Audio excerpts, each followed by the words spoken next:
On the battlefield of the Fourth Great Ninja War, even though I, Uchiha Madara, successfully cast the infinite Tsukuyomi, I was ultimately betrayed and pierced through the chest by Black Zetsu. Only then did I realize that the so-called Eye of the Moon plan was nothing but a scheme to resurrect Kaguya. I thought my manipulated life would just end there. However, when my consciousness awakened once more, the sight before me left me utterly shocked. I had actually resurrected inside Naruto's body. Furthermore, it was the exact moment the Ninetales was trying to ensnare 3-year-old Naruto. Do you want to know why everyone in the village hates you? Just undo this seal, and I will tell you the whole truth. Just as the Ninetales' claws were about to touch Naruto's forehead, a sudden burst of spectral blue flames erupted from within Naruto's body, forcefully deflecting the beast's claws, and I appeared in an instant, standing defensively in front of Naruto. Upon seeing me, the Ninetales let out an earth-shattering roar. Uchiha Madara, you lingering ghost! I did not waste my breath, directly activating my 3-Tomo Sharingan. Behave, and go back to sleep. As the Genjutsu took hold, the Ninetales collapsed to the ground in frustration. Naruto looked up at me and spoke timidly.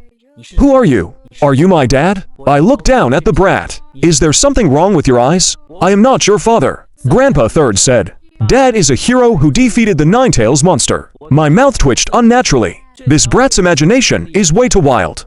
I am not. I turned around decisively. You can go now. But I suddenly felt a tug on my leg. I looked back to see Naruto gripping my armor tightly, eyes brimming with tears. Please do not go. Everyone hates me. Only Dad would protect me. Right, I should have shaken off this annoying brat. But his eyes reminded me of my little brother, Izuna, who used to look at me just like that. Call me whatever you want. Now let go. I need to inspect the seal. Naruto broke into a smile through his tears. He lunged forward and hugged my leg. That is great. I have a dad too. Although I really wanted to shake Naruto off. Looking at that radiant smile, I found myself unable to do it. I lifted Naruto up and warned him. Listen here. First, no random complaining. Second, do not call me dad in public. THIRD. But right at that moment, through Naruto's eyes, I saw the situation in the real world. 3 ninja wearing animal masks were surrounding an unconscious Naruto.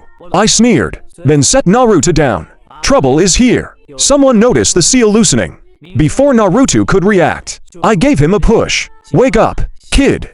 In the real world, Naruto suddenly snapped his eyes open, ending up face to face with a cat mask. He shrieked in terror and shrank back. But the Anbu coldly said, reporting, the target is awake. There were signs of the seal briefly loosening. Recommend increasing surveillance. Completely ignoring Naruto's reaction, they vanished immediately after confirming his status. At that moment, my voice echoed in Naruto's mind. So this is how Konoha treats its Jinchuriki. How laughable ... Dad. Hearing my voice, Naruto could not help but cheer inwardly. You are really still here. Shut up.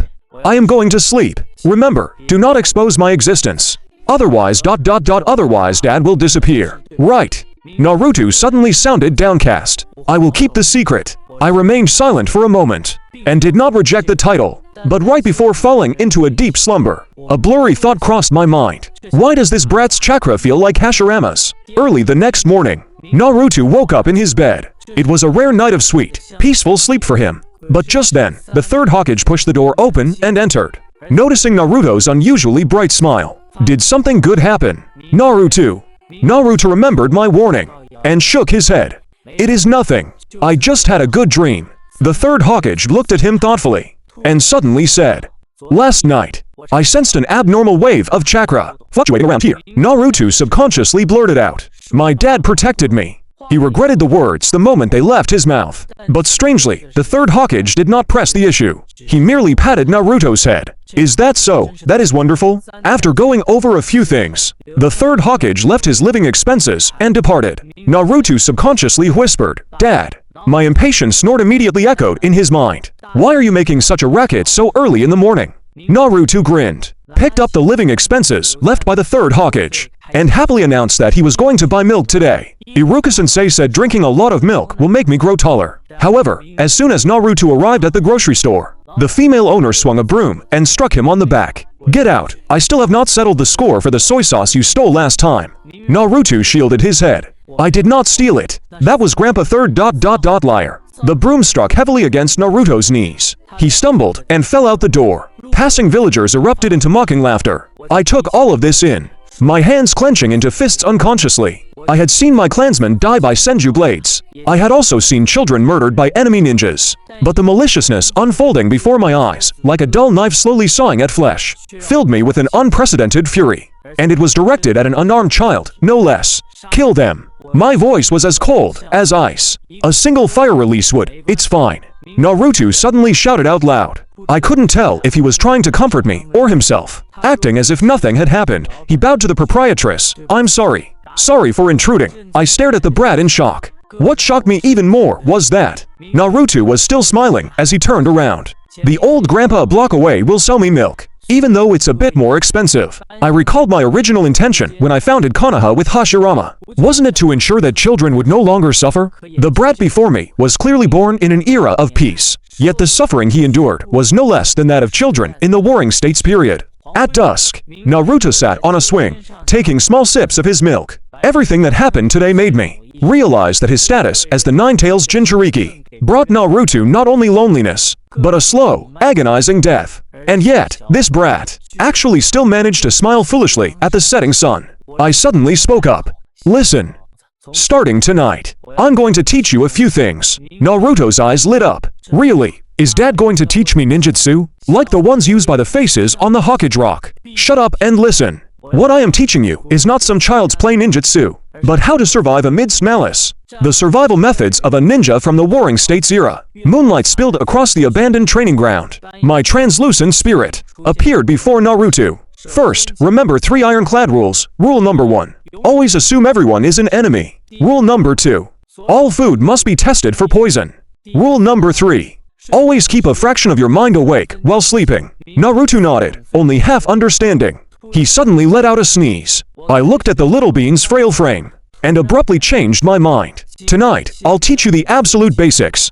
How to fall. Naruto looked utterly confused. I'm super good at that. Just this afternoon, that's called taking a beating, not a tactical retreat to the ground. I scoffed coldly. Watch closely. The next second, Naruto found himself moving with an uncannily smooth posture, falling backwards. After rolling twice on the ground, he immediately stabilized into a crouching position.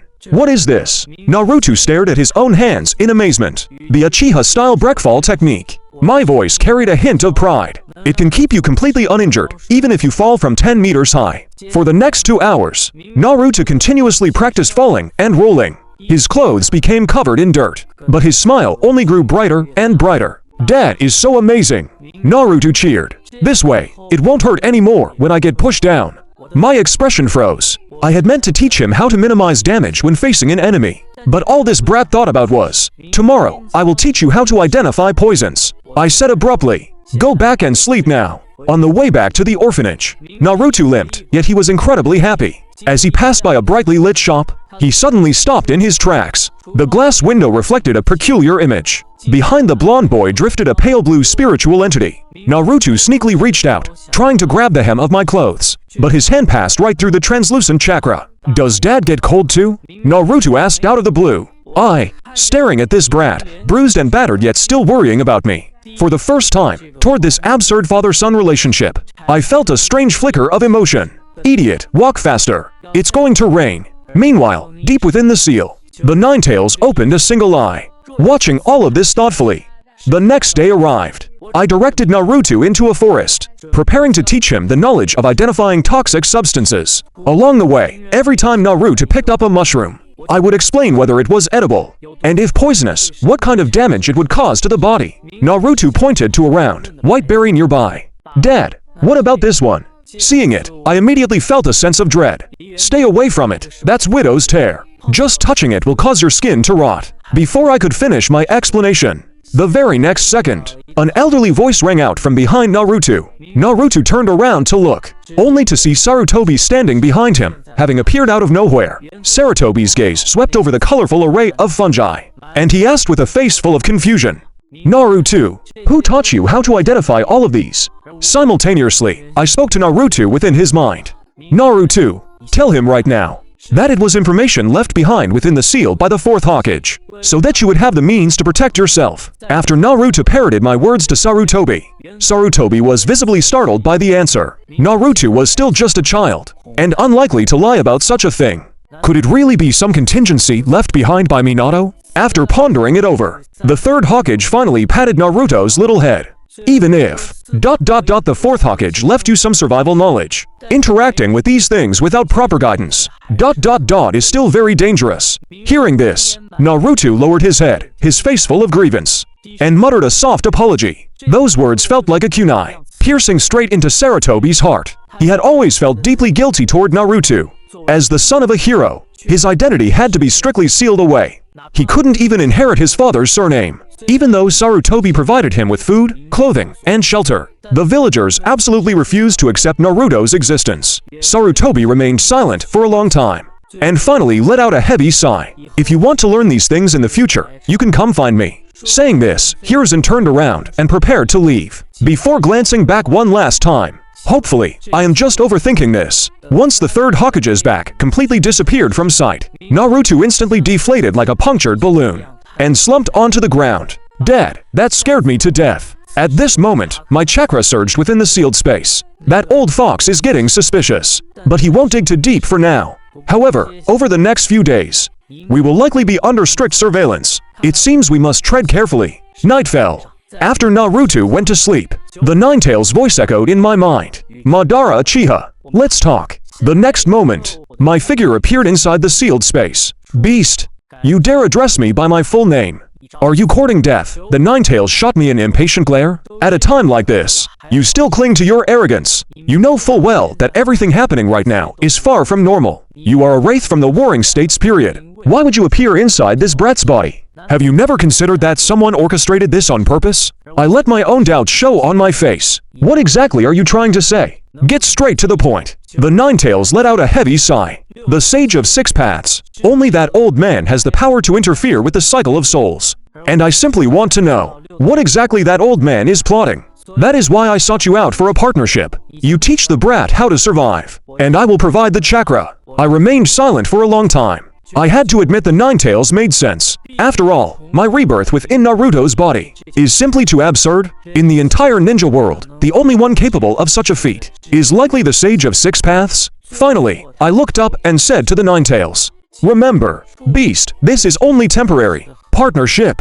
3 years passed. During this time, with my and the Ninetales' help, Naruto's current strength has far surpassed almost all of his peers. And so, the day of his enrollment at the Ninja Academy arrived. During the entrance sparring and written exams, although Naruto could easily crush all his classmates, he strictly followed my instructions. No matter the test, he was to score only 10% above the passing mark. This would prevent anyone from noticing his true capabilities. When it was time for the chakra test, the children lined up to channel their chakra into specially made test paper, using the paper's reaction to determine their chakra affinities. Right at that moment, I suddenly sensed a presence from above.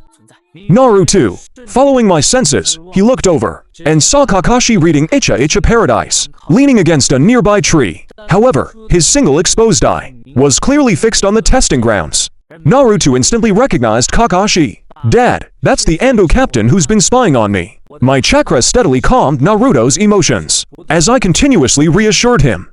Calm down, Naruto. We proceed according to plan. Soon, it was Naruto's turn to take the test. He deliberately made his chakra act erratically at his fingertips. The test paper first became damp, and then snapped perfectly in half. The Chunin proctor recorded Naruto's results. This is a compound reaction of wind and water. I'll give him a B for potential. Shortly after, Kakashi flickered away from the tree and left the area. Later that night, Hiruzen was gazing into his crystal ball, reviewing the footage of the day's tests. The image finally paused on the exact moment Naruto's test paper reacted. He then turned to Kakashi beside him and asked, "What do you think, Kakashi? Is this the knowledge Minato left behind?" Hearing this, Kakashi's face grew solemn. His chakra control precision exceeds that of an average Chunin. His techniques carry traces of the Warring States period. It doesn't resemble Minato Sensei's style at all. Rather, it seems like he was taught by some old monster who has lived for decades. Also, the taijutsu he displayed bears the distinct marks of the Uchiha style. Hiruzen pondered this for a moment, before finally assigning the task of investigating this matter to Kakashi.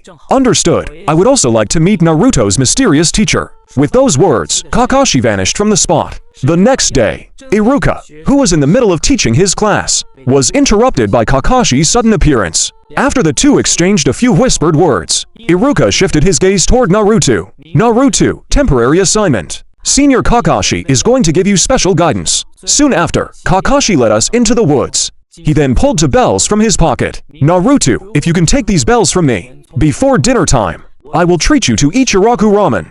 Saying so, Kakashi tied the bells to his waist. However, if you lose, before Kakashi could finish, Naruto's spirited voice cut him off. The great me will never lose. At that moment, I warned Naruto. He is trying to evaluate your strength. Use only basic taijutsu. Do not expose any traces of my training. Naruto gave a subtle nod. Then, he dashed fiercely toward Kakashi. But with a simple sidestep, Kakashi easily dodged Naruto's attack. Afterward, Naruto launched countless ambushes against Kakashi. But every single one completely missed its mark. Deciding to get serious, Naruto threw another punch at Kakashi. Seeing the spiraling gales of wind wrapped around his fist, Kakashi's gaze instantly sharpened. How is this possible? He actually learned how to combine taijutsu with chakra application. The moment Naruto's fingers brushed against the bells, Kakashi's figure instantly turned into a log of wood. He then reappeared behind Naruto. Not bad, but his combat experience is still far lacking.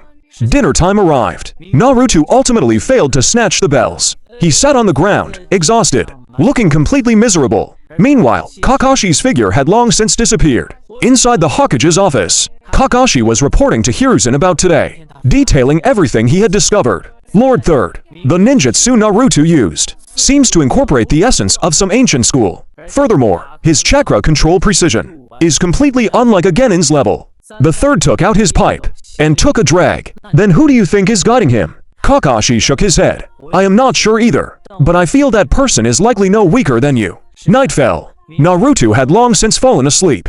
At this time, Hiruzen secretly slipped into Naruto's room. He reached out his hand, wanting to probe the chakra fluctuations within Naruto's body. The next moment, I directly took control of Naruto's body and stood up. Old fool, if you dare touch him even once, I will burn off your hand. Hiruzen's pupils shrank. He instantly stepped back 2 paces. Who might you be? Why are you lurking inside Naruto's body? Hearing this, I sneered. Lurking?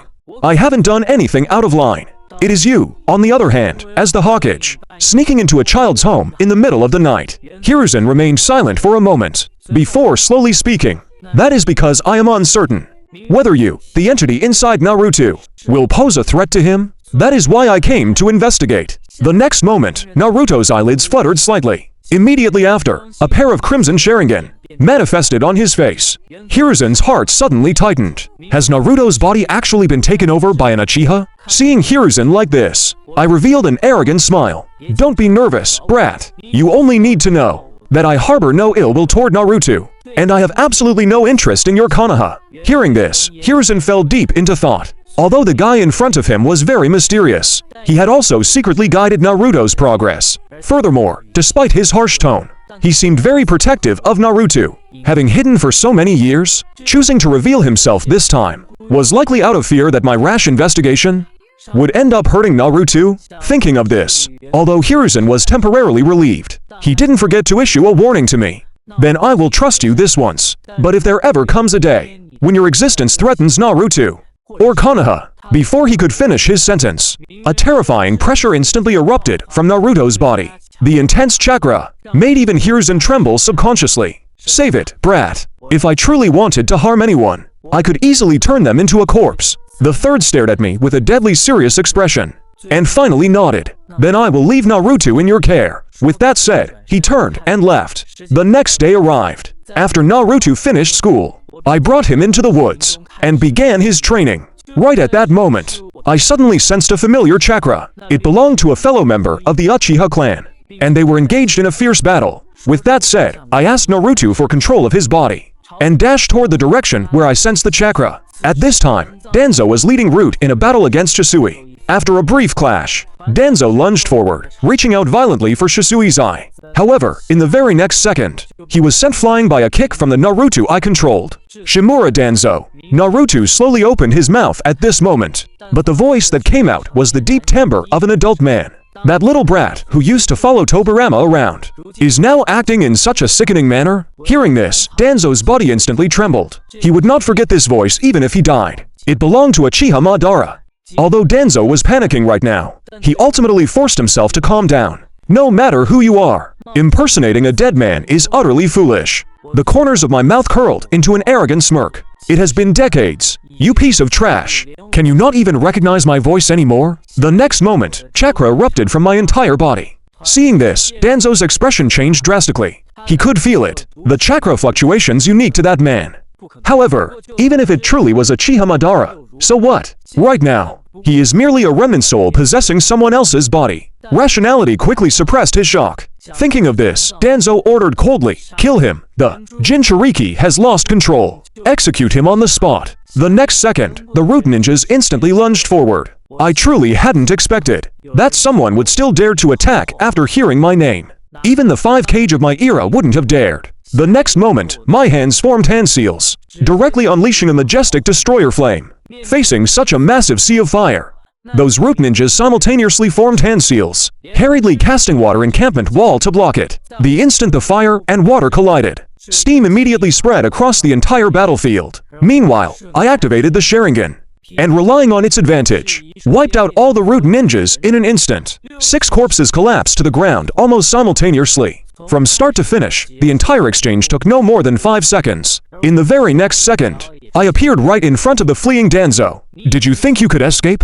With that said, I charged fiercely at Danzo. Unable to dodge in time, Danzo had one of his arms ripped off by me directly. In response, Danzo hurriedly unleashed with style ninjutsu. A massive amount of trees sprouted from beneath his feet, while I flashed away to a distance in that moment. After all, the moment I saw would release, I subconsciously thought of Hashirama. By the time I snapped back to reality, Danzo had already vanished without a trace. But I didn't intend to keep chasing him. Instead, I took the heavily injured Shisui to an abandoned wooden cabin. Half an hour passed. The unconscious Shisui finally woke up. The moment he saw me, Shisui subconsciously backed away. The Ninetales Jinchuriki. Why do you have our Uchiha clan Sharingan? My expression darkened. I should be the one asking you that. A genius ninja of the Uchiha. Why were you reduced to having your eye gouged out by Danzo? Hearing this, Shisui let out a sigh. No matter what, I still have to thank you. But I had no interest in hearing his gratitude. Keeping a cold expression, I demanded, "Danzo, why did he want your eye?" Shisui lowered his head.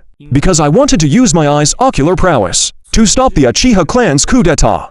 Disbelief flooded my face upon hearing this. Those pieces of trash actually dared to rebel. Back when I defected from Konoha, not a single one of them was willing to follow me. Seeing my shocked expression, Shisui didn't realize that my surprise was directed at the Uchiha attempting a coup. Smiling bitterly, he continued, "Lord Fugaku has already prepared everything.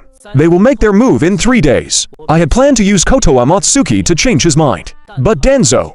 Before Shisui could even finish, I burst out laughing. "You wanted to use Genjutsu to stop a bunch of fools from throwing their lives away. How incredibly naive." Hearing this, Shisui's face filled with bitterness. But this is the only way to resolve the conflict between the village and the Uchiha. I crossed my arms, my expression instantly turning sinister. "Don't panic. I can give you a few alternatives. First, take the current clan head and those pro-war elders and mount their heads on Konoha's gates. The remaining rabble will naturally fall in line." I spoke casually, as if they were already dead. After all, when Hashirama and I founded Konoha, the Senju clan had 7 elders who opposed it. The very next day, they all collectively died of illness, and there was no more opposition. Another option is to have someone leak the intel to Danzo, and let Root suppress the rebellion. Wait until both sides are crippled, then make your move. Resolve to problems at once. Shisui's face was etched with absolute disbelief. How is a child like you even more terrifying than Danzo? I stretched my back lazily. If all else fails, I'll just let the Ninetales out for a stroll. Destroy Konoha, the Uchiha, and everything else. It's far easier than reforming them. Shisui was rendered completely speechless. Fine beads of sweat formed on his forehead. He realized the child before him was an absolute monster. Finally, Shisui took a deep breath, forcing himself to calm down. "Who exactly are you? A child only a few years old could never say such things." I waved him off. "Don't panic. I'm just a ghost who despises all your petty drama." Just as Shisui was about to ask something else, I suddenly sensed someone approaching at high speed. The next moment, a masked Anbu operative appeared in the cabin. wielding a long sword and slashing straight at me. I reacted swiftly, snatching a kunai from Shisui and manipulating Naruto's body to block the strike head-on. The Anbu ninja used the recoil to leap back and land on the ground. Who are you? Why are you controlling Konoha's Jinchuriki? I tossed the kunai aside and shook my numb arm, attacking the moment you enter, and only asking questions afterward. Aren't you afraid of accidentally killing the Jinchuriki? Right at that moment, Shisui's voice rang out, Itachi, stop fighting. He is not an enemy. Upon seeing Shisui, Itachi took off his mask, his expression slowly relaxing. I observed Itachi with keen interest. So, this is the other genius ninja of the current generation. Uchiha Itachi, is it? The next moment, Itachi tensed up again. He pointed his sword straight at me. Who exactly are you, and why are you possessing Naruto? Hearing this, I just burst out laughing. The three Tamo in my eyes slowly morphed into a Mangekyo Sharingan. That is a question you should ask your clans. Stone tablet in the shrine. Both of them froze as if struck by lightning. Even the usually composed Shisui revealed a rare look of absolute shock. This person was killed by the first Hokage's own hands decades ago. But you are supposed to be dead. Am I, to the truly powerful? Death is merely the beginning of another game. A suffocating silence hung in the cabin for a full minute. Unexpectedly, Itachi dropped to one knee, performing the most ancient gesture of respect in the Uchiha clan. Honored ancestor, please guide us. Shisui also bowed respectfully. Please save the Uchiha clan. I gazed down at these two young descendants. How many years had it been since someone had assumed such a devout posture to beg for my help? Rise. I've already said, the life or death of the Uchiha means nothing to me. However, since you ask so sincerely, I will mercifully play along with your little act. I looked up at the two of them. Itachi, you will take the heavily injured Shisui back to the village. Tell them Danzo tried to gouge out Shisui's eyes and sought to control the Jinchuriki. Emphasize his eye snatching and would release experiments. After that, I will be at the outskirts of the Uchiha compound. Create the illusion that the Nine-Tails Jinchuriki has gone berserk. And remember, make sure clan head Fugaku just happens to catch a glimpse of Danzo. Also, when the Anbu arrive to suppress the situation, I will pretend to be sealed by them. What you need to do is make everyone believe that all of this is Danzo's doing. But Lord Third won't believe it so easily. I smiled disdainfully. Then we show him the proof. As I spoke, I pulled a bloodstained scroll from my robes and unsealed the white arm stored inside. This is Danzo's arm. This is more than enough evidence. The plan was quickly finalized. The three of us split up to act. After Shisui endured the pain of gouging out the eye Danzo had failed to take, a blood-soaked Itachi was seen supporting Shisui as they crashed through the doors of the Konoha hospital. Quick, emergency treatment. Half of Shisui's face was covered in dried blood, and his right eye socket was wrapped in blood-stained bandages. The most horrifying sight was the glass vial tightly clutched in his hand, which contained a blood-red Sharingan soaking in liquid. The medical team instantly erupted into chaos. It's an Uchiha. Shisui, his eye. Oh my god, when Sarutobi received the news and rushed over, he stopped Shisui from attempting to bow. But before Sarutobi could ask any questions, Shisui preemptively spoke. Lord Third, Lord Danzo wants to trigger a second Nine-Tails rampage. Shisui shakily raised the glass vial. He gouged out my eye to use Koto Amatsuki to control the Jinchuriki. Fortunately, Itachi rescued me in time. As Sarutobi took the vial, he noticed that the injuries on Shisui's body bore the distinct hallmarks of Root's handwork. His eyes instantly turned cold. It just so happens that the Anbu reported Naruto missing this morning. Do you think Danzo is involved? Tears spilled from Shisui's remaining eye. Lord Third, he is entirely involved. Please, save the child. He will be transformed into a weapon of war. This carefully crafted lie was like a poisoned kunai, piercing precisely into the third Hokage's most fragile memories. He turned around, glaring furiously at the Anbu who had followed him. Pass down the order. Issue a warrant for Shimura Danzo on the charge of treason. Search all root bases. Every single one of them. The Anbu answered in unison, before instantly disappearing via body flicker. Meanwhile, I controlled Naruto as he stood on a high cliff at the edge of the forest. Begin. Upon hearing my command, the Nine-Tails chakra surged out wildly. Naruto's entire body was instantly enveloped in crimson chakra, gradually forming a terrifying demon fox cloak. I felt this tyrannical power, precisely controlling the Nine-Tails chakra. The four-tail state should be enough. The show is about to begin. In the next moment, I controlled the tailed beast transformed Naruto, and began a frenzied rampage within the Uchiha compound. The shrill whistles of the military police force rang out. The Uchiha compound was instantly thrown into chaos. Enemy attack, it's the Ninetales. The Jinchuriki has gone berserk. Just then, Fugaku's figure appeared on the scene. Everyone, listen to my orders. Form a defensive formation. Prioritize protecting the elderly and children. Right at that moment, Fugaku's voice suddenly faltered. He actually spotted Danzo watching coldly from a distance. He saw Danzo maintaining a certain jutsu formula with one hand, while holding a strange device in the other. And that device was actively resonating with the Ninetales chakra. For the future of Konoha, the Uchiha must be eradicated. Hearing this, Fugaku was immediately enraged. The Mangekyo Sharingan manifested in his eyes. In a flash, he appeared right beside Danzo. Danzo, you madman! Do you know what you're doing? Danzo sneered and raised the device in his hand. Several Sharingan eyes were actually embedded within it, removing the cancer of Konoha, of course. The Sharingan of the Uchiha are better put to proper use. Seeing this, Fugaku gritted his teeth and rapidly formed hand seals. Fire style. Great Dragon Fire Jutsu. 3 massive fire dragons instantly lunged toward Danzo. Seeing this, Danzo calmly used wood style to block the attack. Fugaku was utterly shocked upon witnessing this scene. What? The first Hokage's wood style? Has Danzo actually transplanted Hashirama cells? Realizing this, Fugaku moved at lightning speed. Using his kunai to sever Danzo's arm infused with Hashirama cells, Danzo immediately vanished from his spot. This is far from over, Danzo. Back in the hallway of the Konoha hospital, Sarutobi stared at Danzo's severed arm delivered by Fugaku, filled with immense shock. Hashirama cells ... Danzo, just how much have you been doing behind my back? Fugaku's expression was incredibly dark. As he spoke to Sarutobi, Lord Third, Danzo is no longer just targeting the Uchiha. He has even been illegally conducting human experiments and stealing Hashirama cells. The third Hokage rubbed his brow wearily. But the most pressing matter right now is checking on Naruto's condition. I've already wronged that child enough ...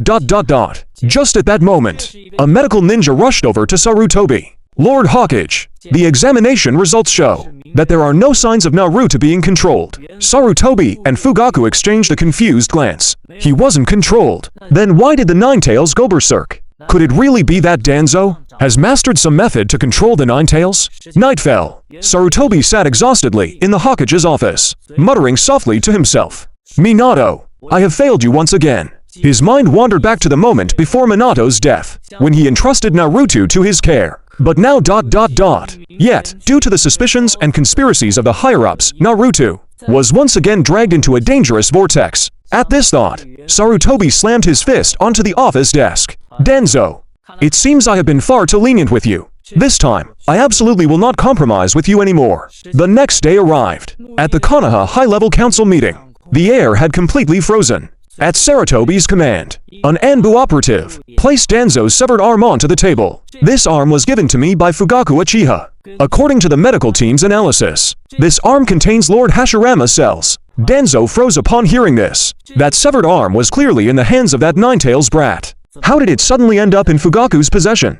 Following that, Sarutobi pulled out another report. Furthermore, we discovered a hidden chamber in the root headquarters, where we found 12 Sharingan. Upon hearing this, Homura Mitokado broke out in a cold sweat. He immediately turned to Danzo. Danzo, explain yourself at once. Danzo slowly raised his head, a sinister glint flashing in his eye. Everything I do is for Konoha. The Uchiha's Sharingan is far too dangerous. It must be kept under control. Hearing this, Sarutobi was completely enraged. With a wave of his hand, he motioned for the Anbu to bring in 3 crates. The moment the crates were opened, everyone present was stunned. Neatly displayed inside were 12 Sharingan suspended in cultivation fluid. Each one was labeled with a detailed serial number and date. The most recent date was just 3 days ago. And there is this.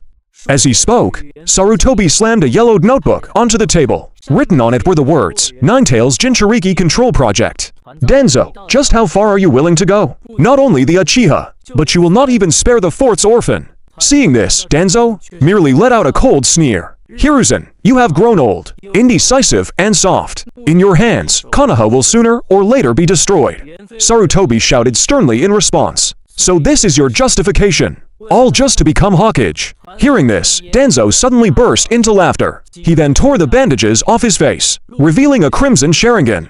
I do not care how you uncovered all this, but my goal is to completely eradicate the tumors festering within Konoha. Whether is the Uchiha or the Nine-Tails Jinchuriki, these unstable elements must be purged. Witnessing this, nothing but absolute resolve remained in Sarutobi's eyes. I hereby put it to a vote to disband Root, and issue a full-scale warrant for the arrest of Danzo Shimura. The next moment, several Anbu operatives materialized inside the conference room. Seeing this, Danzo smiled coldly. Very well, Hiruzen, since it has come to this, then do not blame me. As Danzo's words fell, the walls surrounding the conference room shattered. As dozens of Root ninjas burst inside, the kunai in each of their hands gleamed with a cold light. At this moment, a leading Root ninja bowed to Danzo. Danzo nodded, and immediately ordered him, "Now, it is time Konoha changed its ruler. Do it." At this time, after Danzo and his Root operatives surrounded Sarutobi, Danzo no longer bothered hiding the truth. He blatantly revealed the Sharingan beneath his bandages. Immediately after, pale gray Hashirama cells began growing wildly from his severed stump. In the next instant, an entirely new arm formed. Almost simultaneously, the figures of Sarutobi and Danzo vanished from their spots. Meanwhile, the Anbu led by Yu also revealed themselves, and engaged in a fierce melee with the Root ninjas. At the same time, in a wasteland within Konoha, Sarutobi and Danzo reappeared together. The third Hokage cast off his Hokage cloak, revealing the Warring States Sira armor he had not worn in years. He then summoned Monkey King Enma, who transformed into the adamantine staff. He immediately dashed forward, thrusting straight for Danzo's throat. Surprisingly, Danzo showed no intention of dodging, allowing the adamantine staff to pierce right through his body. However, the very next moment, Danzo's corpse turned into a phantom and vanished. Before Sarutobi could recover from his shock, Danzo emerged from the ground, his hands weaving signs. Would release, cutting technique? This sudden attack caught Sarutobi off guard, and a sharp wooden spike seized the opening to impale his body. Yet, a second later, Sarutobi's figure suddenly burst into a puff of smoke, as his real body appeared in the distance. Just like this, their battle raged on for a long time, going back and forth. But every time Danzo was killed by Sarutobi, he successfully resurrected. However, because Danzo's plan for the clan massacre had not been successfully executed, the Sharingan embedded in his body were quickly depleted. Despite this, Sarutobi had also exhausted his chakra by this point. Right at this moment, I took control of Naruto's body, teleported directly to the scene, and sent Danzo flying with a single kick. Seeing this, Sarutobi was stunned. Naruto, no ... Are you ... your excellency? I turned my head and glanced at Sarutobi. Kid, go rest on the sidelines. Leave the rest to me. Hearing this, Sarutobi did not say much else, simply flickering away to a safe distance. After all, he was well aware of my strength. Meanwhile, Danzo stabilized his footing. His face contorted in anger as his hands wove signs. Would release? Deep forest emergence. Seeing this, I also wove signs, and directly countered Danzo's would release with a great fireball. That is it. Your wood release cannot even compare to a 10,000th of Hashirama's. With that said, I vanished and reappeared behind Danzo. I grabbed him by the throat. With a squeeze of my hand, I cleanly snapped Danzo's neck. In the time that followed, under the combined efforts of Hiruzen's ANBU and the Uchiha clan, Danzo's root was completely eradicated. However, the pro-war faction within the Uchiha clan were also entirely wiped out by Shisui, who used the chaos to eliminate them. The next day arrived. White Zetsu's figure slowly emerged from the ground, appearing before Obito. Obito! Danzo is dead. Uchiha Itachi did not annihilate the clan, as originally planned. It seems he won't be joining the Akatsuki. Hearing this, Obito's Sharingan gleamed with a crimson light. His voice was deep and calm. No matter, he was merely a pawn. We will simply find a new one, no matter the reason. Nothing will stop me from carrying out the Eye of the Moon plan. Soon, 2 years passed. Under the guidance of the Nine-Tails and myself, Naruto was now able to easily defeat Iruka during their sparring sessions at the academy. However, his academic grades were absolutely abysmal. Seeing Naruto fail his written exams every single time, the Nine-Tails couldn't help but mock me. Ha ha ha, you've taught him for so many years, yet you've raised an illiterate brute who only knows how to fight. It seems your title as a legendary ninja needs to change. Hearing this, my eyes instantly grew cold. You mangy fox, have I been indulging you too much lately? As my words fell, I suddenly sensed another chakra signature within the ceiling space. Nine-Tails, is there someone else in here? Besides the two of us. The Nine-Tails looked equally confused by my words. Are you getting too old and going senile? Who else could possibly be here besides you and me? I ignored the fox's mockery, furrowed my brows, and activated my Sharingan. My gaze finally locked onto a corner. A ceiling formula revealed itself beneath the sight of my Sharingan. Someone was actually spying on this place. At this realization, my chakra erupted instantly. The next moment, Susanoo manifested within the ceiling space. Its massive blue hand swept violently toward that spot. Get out here! The entire ceiling space trembled violently, affecting even Naruto in the outside world, and causing him to nearly fall to the ground. A wave of unease washed over Naruto, and he hurriedly called out to me in the ceiling space. Dad, what's going on? Are you fighting with the Nine-Tails guy again? But I did not answer him. Instead, I kept my eyes fixed on the suddenly glowing formula. I knew it. Show yourself, you coward. The Nine-Tails suddenly shuddered. This chakra. How is this possible? A brilliant golden light flared, and a tall, slender figure materialized within the ceiling space. Who are you? How did you get in here? Murderous intent flared around me. I should be the one asking you that. Just who exactly are you? Seeing Minato's figure, the Nine-Tails stared in utter disbelief. The fourth Hokage. Hearing the Nine-Tails' words, I finally realized that the blonde man before me was the Hokage, the fourth face carved into the Hokage rock. Realizing this, I sneered. I see. I never expected the fourth to leave a backup plan within the seal. Minato did not deny it. He simply looked at me calmly. I cannot let you break the Nine-Tails seal, nor can I let you harm Naruto. Hearing this, I burst into laughter. With just your lingering chakra, even when you were alive, I wouldn't have feared you. The atmosphere in the ceiling space briefly fell silent. Right then, the Nine-Tails suddenly looked at Minato, fourth Hokage. Did you know Madara would appear here? And that's why you left this contingency. Minato shook his head. I only left my chakra behind to prevent you from going berserk. I never expected Uchiha Madara's soul to be here.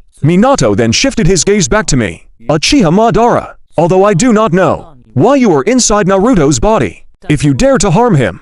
Before Minato could finish his sentence, I cut him off. What will you do? Do you really think a dead man can stop me? At this moment, the Nine-Tails slammed a paw onto the ground. Hey, if you really want to fight, don't do it in my space. Though, this is truly fascinating. Naruto's adoptive father is actually about to brawl with his biological father. Both Minato and I froze upon hearing the Nine-Tails' words. The fourth Hokage is Naruto's biological father. During the time I was dormant, what exactly happened? How did the legendary ninja, Uchiha Madara, become Naruto's adoptive father? The next moment, I crossed my arms and smirked mockingly. You really are a bastard. To actually turn your own son into a Jinchuriki. Minato fell silent for a moment, a flash of pain crossing his face. The circumstances were dire. A masked man suddenly unleashed the Nine-Tails to attack Konoha. When I fought him, I couldn't glean any useful intel. So, for the future of the village, I had no choice but to. I let out a cold laugh,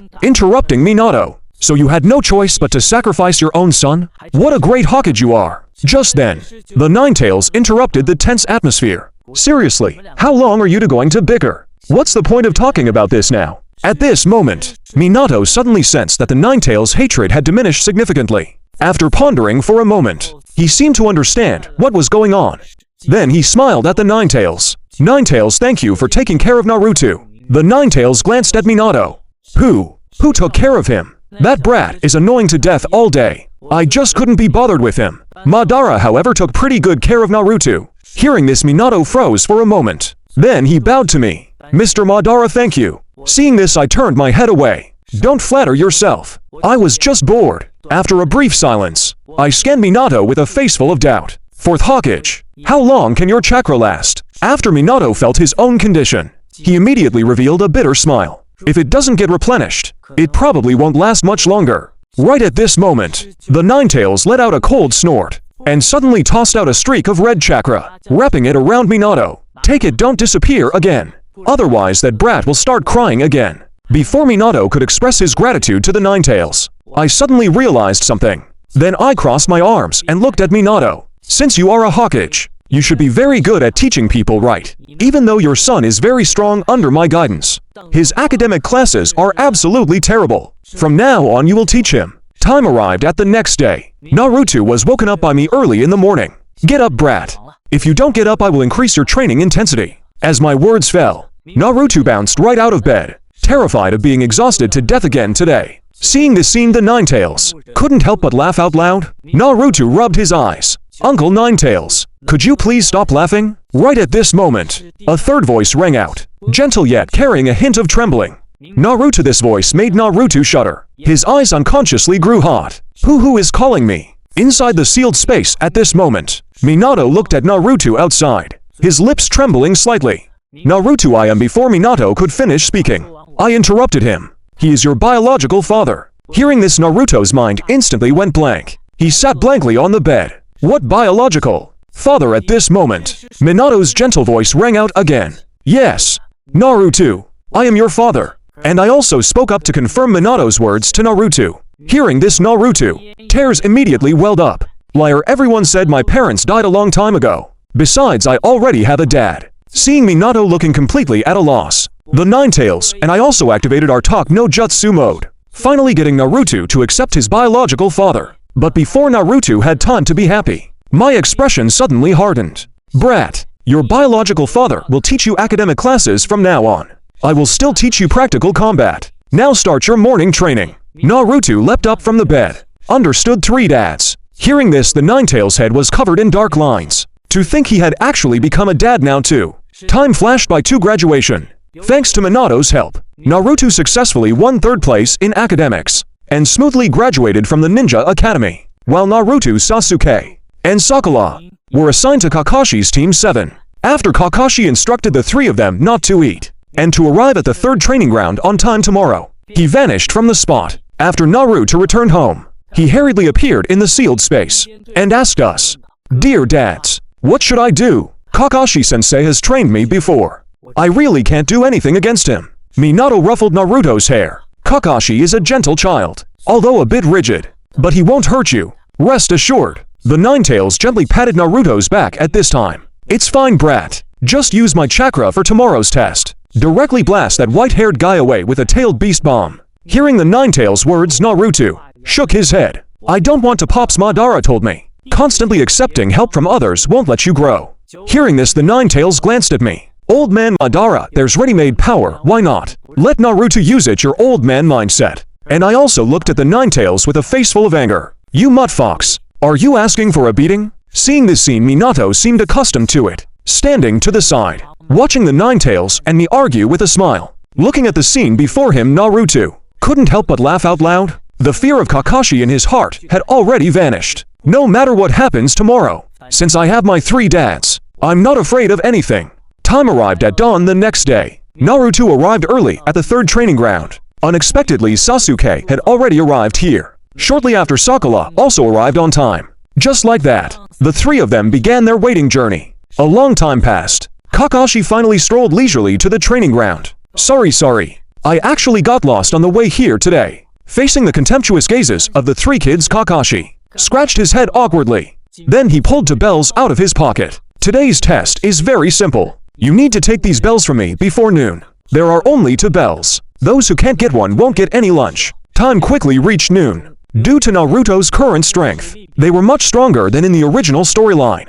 The one receiving the punishment was also changed to Sakura instead of him. Naruto and Sasuke each held a bento box. At this moment, Kakashi spoke with a cold expression. Overall, you all failed this time. However, I've decided to give you one more chance. We will have another test this afternoon. If you can satisfy me, I will consider it a pass. Oh, right.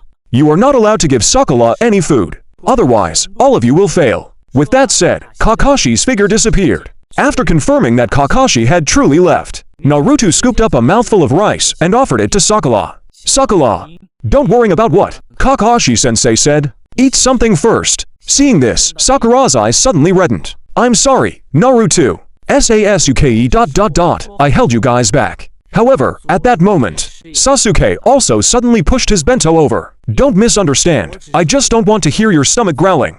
The next moment, the three of them suddenly felt a chill wash over them. Kakashi's figure immediately appeared before them. Why did you give Sakura food, you guys ... At that moment, Kakashi's stern expression suddenly softened. You all pass. Starting today, you are true ninjas. Gather at the village gates tomorrow morning. Your ninja careers officially begin. Saying so, Kakashi left the area. A short while later, Itachi's figure also arrived. As soon as he saw his older brother, Sasuke's smiling face instantly became adorable. Seeing this, Sakura couldn't help but feel curious. Sasuke could actually make such an expression. Right at that moment, Naruto, who was off to the side, also greeted Itachi. Big brother Itachi, Naruto's call made Sasuke extremely displeased. You dead last. Could you not call him so intimately? In response, Naruto just grinned at Itachi. Does it matter? Big brother Itachi is my older brother too. Ever since the issues between the Uchiha clan and the village were resolved, Itachi and Shisui had started interacting with Naruto. Although Sasuke had later asked Naruto what was going on, Naruto's answer left Sasuke completely baffled. Big brother Shisui and big brother Itachi came to see my dad. I don't know what they were talking about. Sasuke could never understand how an orphan like Naruto suddenly had a dad pop up. At that time, Mikoto also hurried over. After giving Sasuke some words of encouragement, she took Itachi and Sasuke away. Shortly after, Sakura was also picked up by her mother to celebrate. Naruto walked home dejectedly, constantly muttering under his breath, "The three dads inside my body ... even though they all care about me." But Naruto clenched his fists. But there are some things that only a mom can give. Right at that moment, Naruto stopped in his tracks, and his consciousness appeared in the seal space. You three dads, can you tell me more stories about my mom in the future? Upon returning home, Minato told Naruto stories about Kushina. Listening to the stories, Naruto gradually fell asleep. At this moment, the atmosphere inside the seal space was exceptionally solemn. I looked coldly at Minato. You knew perfectly well what kind of life a Jinchuriki would lead. Why did you still make Naruto the vessel for the Nine Tails? Minato's expression gradually dimmed, and he proceeded to tell me everything about the Nine Tails attack. But speaking of which, I remember the masked man from back then, even called himself Uchiha Madara. Now that I see how fiercely you protect Naruto, I assume the masked man must be someone else. However, he possessed the Sharingan, so he is definitely a member of the Uchiha clan. Hearing Minato's words, my head split with pain, as I recalled a dream I once had. In the dream, I was controlling an Uchiha child, initiating a Genjutsu plan. Thinking of this, I shook my head. A dream was just a dream, after all. Then, I looked at Minato with a serious expression. No matter who that masked man is, if he ever dares to target Naruto in the future, he had better be prepared to face me, Uchiha Madara. The Nine Tails also gave a cold snort. This old man isn't just dead weight either. I taught Naruto how to use my chakra. There aren't many people in the entire ninja world who can beat him. Minato also clenched his fists, softly muttering about Naruto. Grow up quickly. A few days passed. During this time, the missions Team 7 received were all petty tasks like finding missing cats and dogs. Now, after Team 7 had just completed another cat-finding mission, and were about to leave, Hiruzen walked right up to them. Seeing this, Naruto immediately rushed in front of Hiruzen. Grandpa Third, can't you give us a slightly more difficult mission? Right now, all we're doing are minor D-rank chores. Sasuke also stepped up to Hiruzen. That's right, with our abilities, we are fully capable of handling missions above D rank. Sakura also chimed in, looking at Hiruzen. Lord Third, we really can handle more challenging missions. Hiruzen pondered for a moment, before finally pulling a scroll from his robes. Actually, I prepared this long ago. A C-rank mission for you. The next moment, Hiruzen's expression suddenly turned stern. A C-rank mission means you might encounter actual danger. Are you sure you want to accept it? Seeing the expectant looks on the three kids' faces, Hiruzen finally handed the scroll to Kakashi. Then depart first thing tomorrow morning. Escort the bridge building expert, Mr. Tazuna, back to the Land of Waves. The next day arrived. The trio, who had arrived at the Konoha gates early in the morning, finally waited until their drunk client, Tazuna, made his appearance. As usual, Kakashi was late. After he finally arrived, the group set off in the direction of the Land of Waves. After traveling for 2 hours, Kakashi suddenly stopped in his tracks, on high alert. Sasuke also patted Naruto on the shoulder. Be careful. That puddle up ahead doesn't seem right. The next moment, Tachin shot out from the puddle, and lashed out toward Kakashi. In an instant, Kakashi's body was torn into several pieces. Immediately after, two masked ninjas sprang out from the puddle. That's one down. Saying so, they charged fiercely at the others, but they were defeated by the sudden appearance of Kakashi, and the body of Kakashi that had just been sliced apart turned into a wooden log. After securely subduing the two ninjas, Kakashi looked at Tazuna very seriously. You can tell us now, right? Why would a C-rank mission involve ninjas trying to assassinate you? After all, as the Jonin in charge, your request clearly exceeds a C-rank mission. It has already reached the level of a B-rank mission. We have the right to abandon this task. Ultimately, under Kakashi's intimidation, Tazuna revealed the whole truth.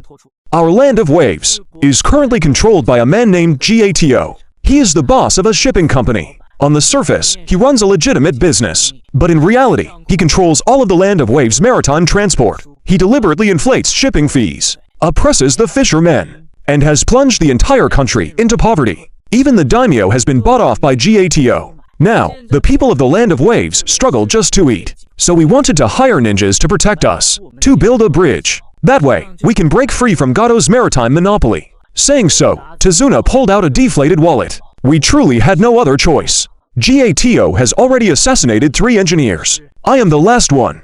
So for the sake of the citizens of the land of waves, I resorted to this poor plan, using the reward of a C rank, to trick you into accepting an escort mission that is at least B rank. Hearing this, Kakashi fell deep into thought, seeing the 3 kids' reactions to this matter, and their expressions full of righteous indignation. Kakashi finally made a decision. The mission can continue, but on to conditions. First, the mission rank is elevated to B rank, and the difference in pay will be settled after the Land of Waves bridge is built. Second, you must completely obey our arrangements, and hide absolutely nothing else from us. Hearing this, Tazuna hurriedly nodded in agreement. At this moment, inside the seal space, Minato looked at me and Ninetales with a solemn face. Why do I feel like this mission isn't that simple? Hearing this, I scoffed coldly. What are you worried about? If worst comes to worst, I will just make a move. Ninetales also voiced its dissatisfaction at this time, saying, exactly. If worst comes to worst, I'll just give Naruto chakra to fire off a tailed beast bomb and solve everything. Meanwhile, a large ship on the distant sea was sailing toward the land of waves. On the deck, a tall figure carrying the executioner's blade on his back was gazing toward the land. At this time, Zabuza sensed the appearance of Team 7 and immediately showed up to engage them in battle. However, thanks to Team 7's flawless teamwork, they defeated him in no time. But just as Kakashi was about to interrogate Zabuza, a senbon flashing with a cold light suddenly pierced the air and accurately struck Zabuza's vitals. Everyone looked toward the source, only to see that on a large tree behind them, at some unknown point, a boy wearing a fox mask had appeared. Zabuza has been killed. Apologies for the trouble. Kakashi crouched down to check Zabuza's pulse, confirming that he was indeed dead. The masked boy then used body flicker to appear beside the corpse. Then I will be taking Zabuza's body. As his words fell, he disappeared with the corpse. As for Kakashi, although he found the masked boy's actions highly suspicious, the current situation was unclear. For the safety of the team, he still chose to let them go. Alright everyone, if there's nothing else, let's keep moving. However, right after Kakashi said those words, his vision suddenly went black, and he fell stiffly face-first into the dirt. Meanwhile, inside the seal space, Madara sneered at this. To exhaust his chakra over such a minor battle, he truly is too weak. Hearing this, Minato's face was full of doubt. Something isn't right. Kakashi's chakra reserves are definitely in the upper middle tier among Jonin, and he adapted to the Sharingan's drain a long time ago. Logically speaking, this shouldn't happen. I still wore that disdainful expression. In the end, he's just lacking in strength. In the real world, Naruto carried the unconscious Kakashi on his back and arrived at Tazuna's house. Right after settling Kakashi down, a loud slam of a door suddenly came from downstairs, followed by a young boy's hysterical shouting.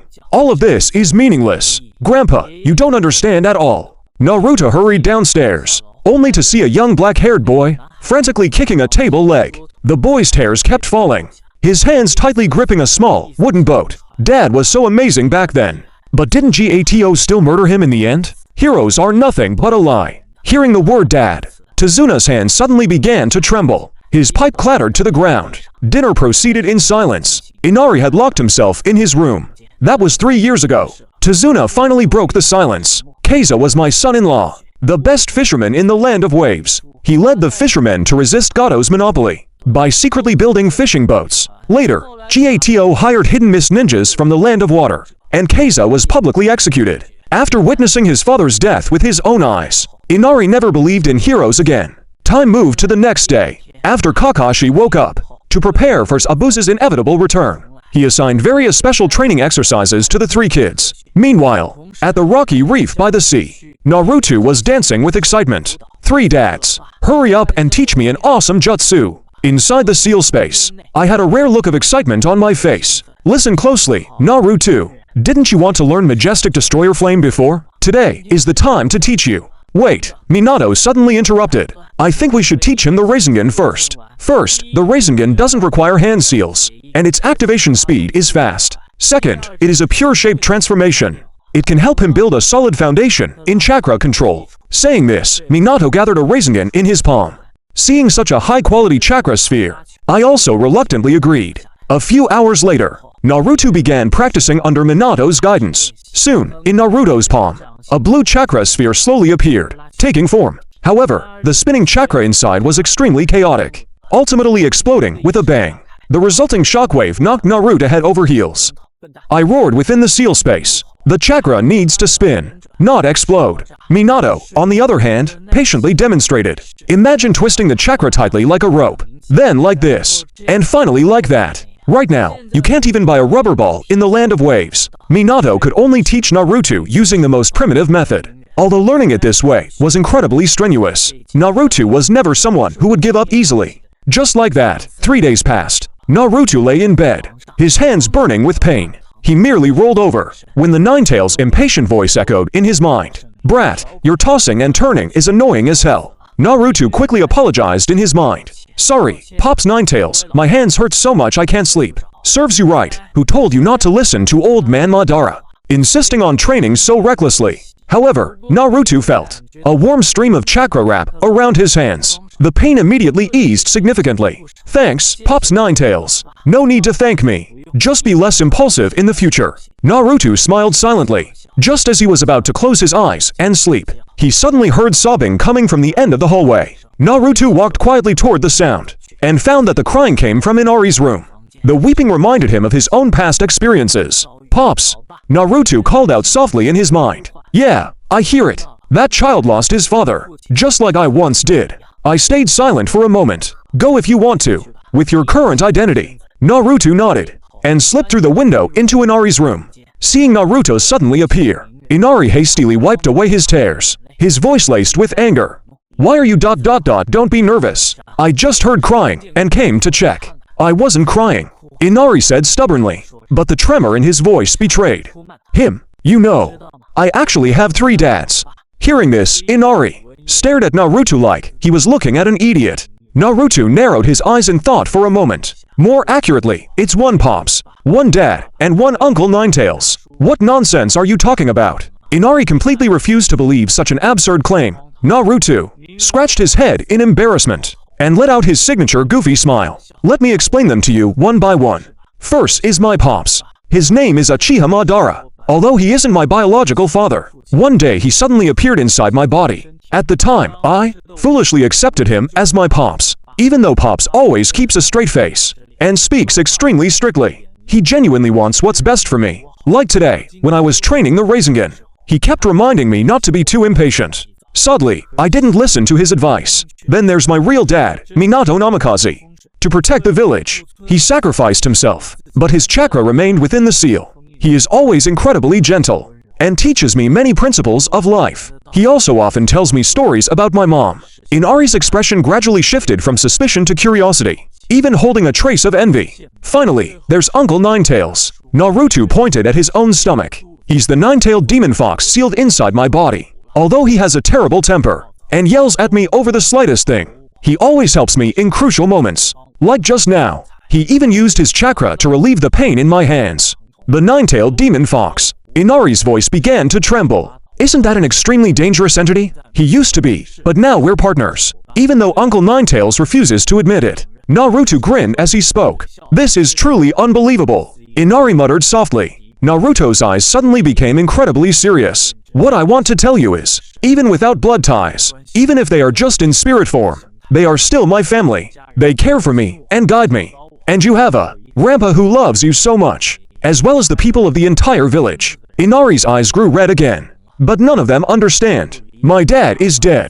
Everyone says he is a hero. But what good is a hero? He is still gone.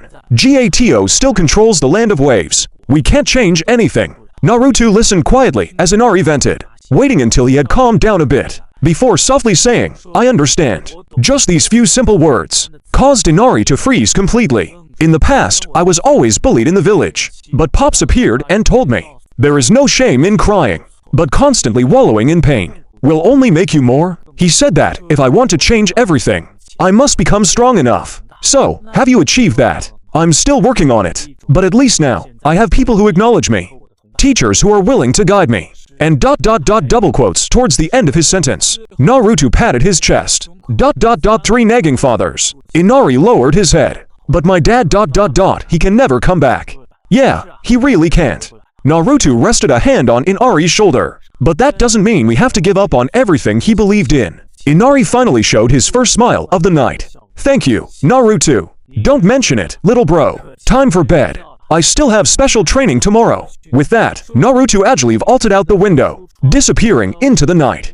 Up on the roof, Naruto didn't leave immediately. He quietly gazed at the moonlit sea of the land of waves. Well said. My voice carried a hint of approval. Kid. Naruto, I'm proud of you. Dad ... Naruto suddenly felt his eyes grow hot. Don't be so sappy in the middle of the night. Ninetales interrupted impatiently. Hurry up and go to sleep, brat. You still have training tomorrow. Got it, Uncle Ninetales. Naruto smiled and leapt off the roof. A week passed by in a flash. Naruto's Rasengan training also reached the second stage. Just as Kakashi and the others escorted Tizuna out to supervise the bridge's construction, while Naruto stayed behind to protect Inari's family. 5 rogue samurai armed with sharp blades barged into the courtyard. Hand over the old man's grandson, brat. Lord Gato wants to use him as a bargaining chip. Naruto silently stepped in front of Inari, pushing him back, while simultaneously weaving signs for the shadow clone jutsu. This time, he didn't summon a massive horde of clones like before. Instead, following my teachings, he distributed his chakra efficiently. 3 Narutos kicked off a spectacular display of taijutsu. The original Naruto wove through the enemies like a phantom, landing every strike precisely on their vital spots. 1 clone focused solely on disarming them, while the other provided defensive cover. Mr. Madara's taijutsu training, combined with his own talent, is finally paying off. Minato's voice was filled with gratification. I didn't say anything, simply letting the corners of my mouth rise into a smirk. The battle ended in barely 2 minutes. The 5 samurai lay scattered across the ground.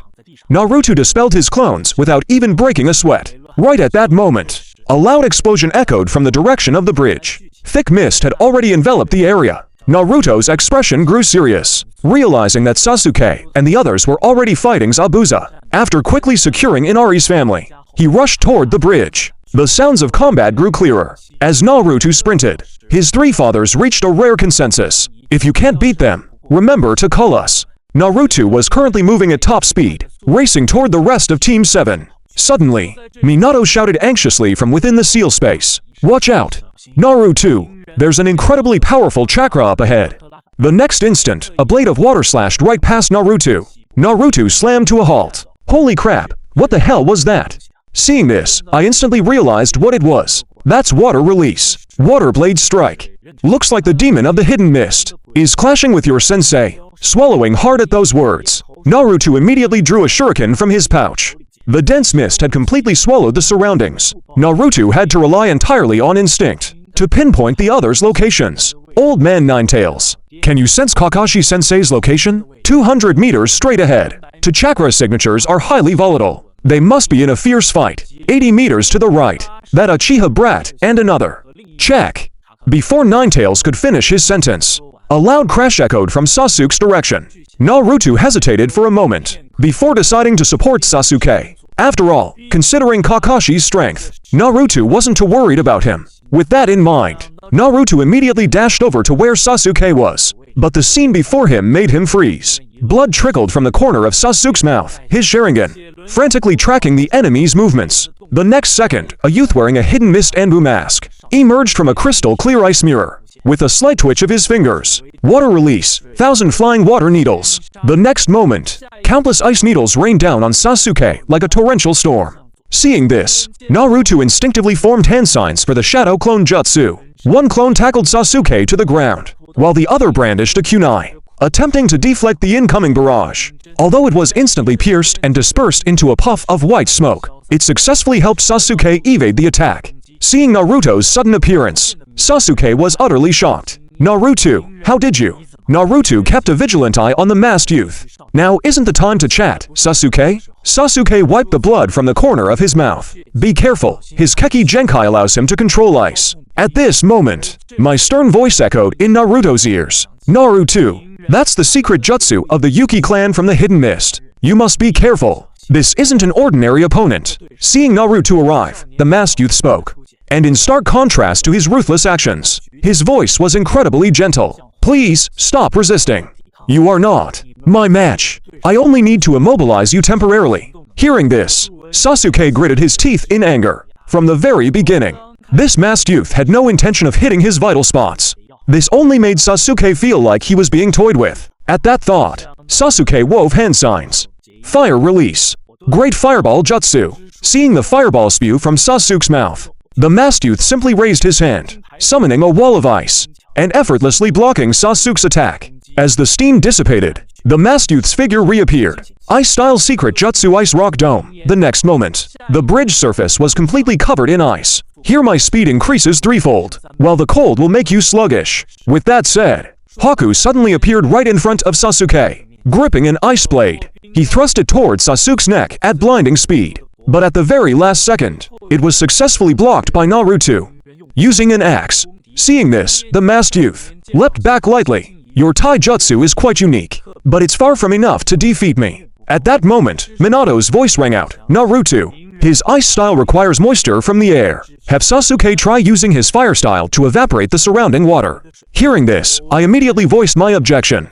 No, that brat's fire style isn't nearly powerful enough. An ice-style ninja's weakness is taijutsu. You should engage him in close combat. Just then, the Ninetales interrupted impatiently. No, why are you two making this so complicated? If you ask me, just fire a tailed beast bomb and solve everything. Naruto shook his head, temporarily blocking out the bickering of us three dads. He then looked over at Sasuke. Sasuke, back me up. With that, the two launched an offensive against Haku. After some time had passed, because Naruto had the prior guidance of us three dads, and Sasuke had learned the Chidori early. Even though both of them sustained heavy injuries, they still managed to break through the masked youth's jutsu. Furthermore, Sasuke's Chidori pierced through his shoulder. Meanwhile, on the other side, the battle between Kakashi and Zabuza had also reached a fever pitch. Right at that moment, a lazy voice suddenly drifted from the thick fog. Oh my, it seems we arrived at just the right time. Another hoarse voice immediately followed. Shut up, Haiden. Hurry up and finish the mission. This damn place is too humid. Two figures slowly emerged from the mist. It was none other than the immortal duo, Kakuzu and Haiden. Seeing them, Kakashi's pupils shrank drastically. Who are you? Hearing this, the two had no intention of paying Kakashi any mind. Haiden instead pointed at Zabuza. Look, Kakuzu, isn't that the head our big client specifically asked for? Kakuzu scoffed coldly. This is a 30 million ryo deal. Don't mess it up. Hearing this, Haiden pulled out his scythe and lunged fiercely towards Zabuza. Gripping his scythe, Haiden slashed viciously at Zabuza. The next moment, Haku body flickered right in front of Zabuza. A wall of ice formed instantly. However, Haiden's scythe unexpectedly extended, bypassing the ice wall and continuing its strike. Seeing this, Naruto directly tackled Haku to the ground, successfully dodging Haiden's attack. Haiden retracted his scythe, a glint of joy flashing in his eyes. This chakra, the Ninetales Jinchuriki. Lord Jashin is truly looking out for me today. With that, Haiden completely abandoned Zabuza, turning his assault toward Naruto instead. Seeing this, Kakashi was about to step forward to help, but was intercepted by Kakuzu. Stay out of the way. Copy ninja. We're only interested in Zabuza and the Jinchuriki. Just as Haiden was about to strike Naruto, Haku appeared in front of Naruto and engaged Haiden in close combat. However, in a moment of carelessness, his arm was grazed by Haiden's scythe. Seeing this, Haiden halted his attack outright and licked Haku's blood off the scythe. Uncontainable excitement in his eyes. Since you love being so nosy, I'll sacrifice you to Lord Jashin first. Saying this, Haiden leapt back several meters, drawing an eerie ritual circle on the ground with his scythe, and then plunged the blade straight into his own chest. The next moment, Haku clutched his chest, as if an invisible blade had pierced his own heart. At that moment, Kakuzu's cold voice rang out. Haiden's ability, once he ingests an opponent's blood, he can inflict damage upon himself to simultaneously damage his target. That brat is already beyond saving.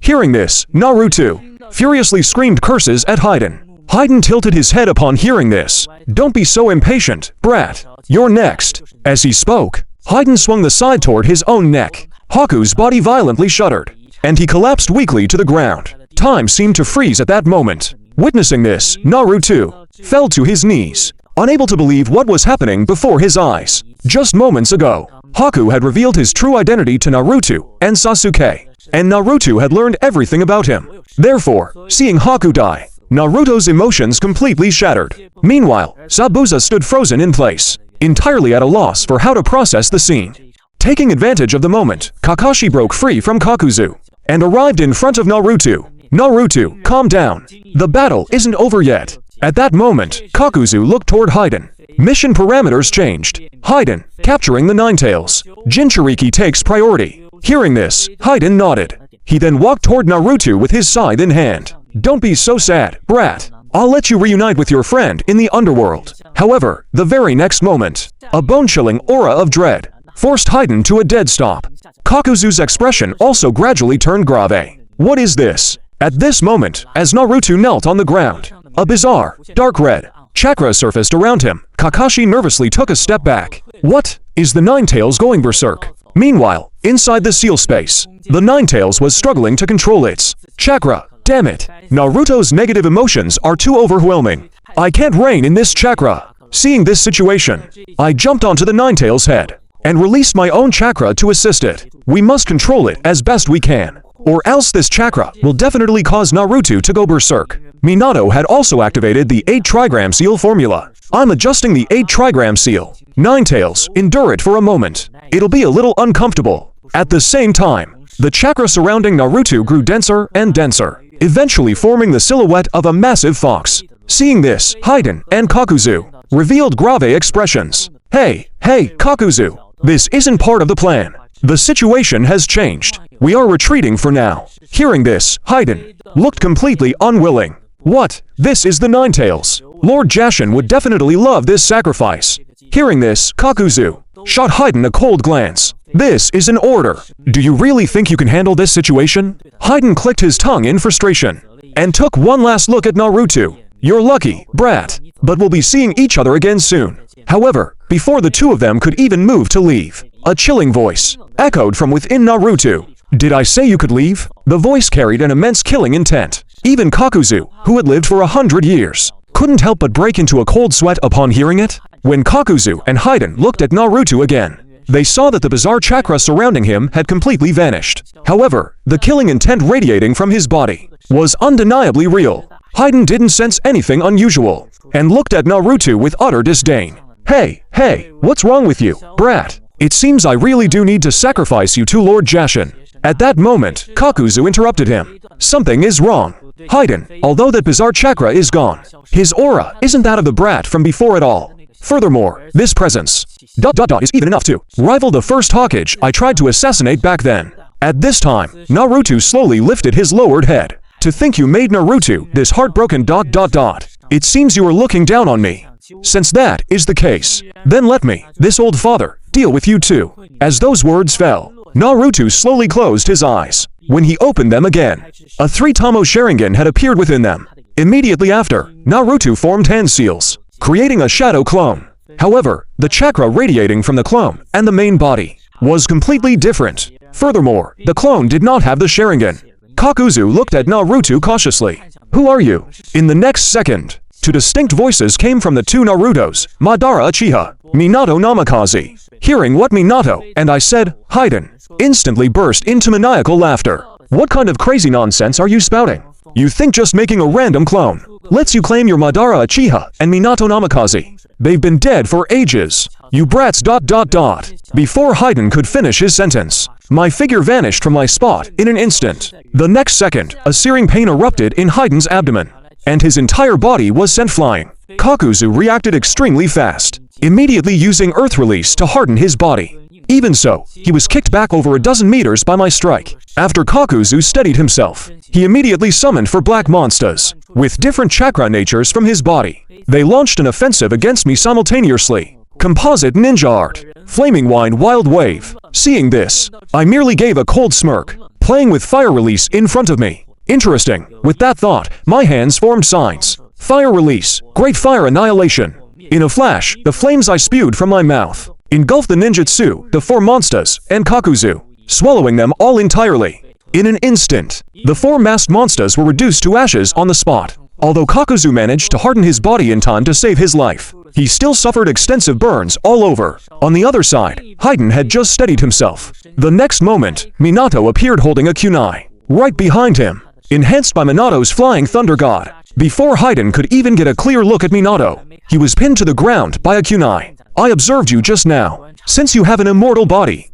I will just seal you away. Saying this, Minato clapped his hands together and instantly activated a sealing jutsu. On my end, in order to end the battle quickly, I directly activated Susanoo. Drawing upon Naruto's chakra, I formed a blue Rasengan with the Susanoo and slammed it straight into Kakuzu. In an instant, Kakuzu's body was torn to shreds. After eliminating the immortal duo, Minato and I exchanged a glance. We'll leave the rest to Naruto?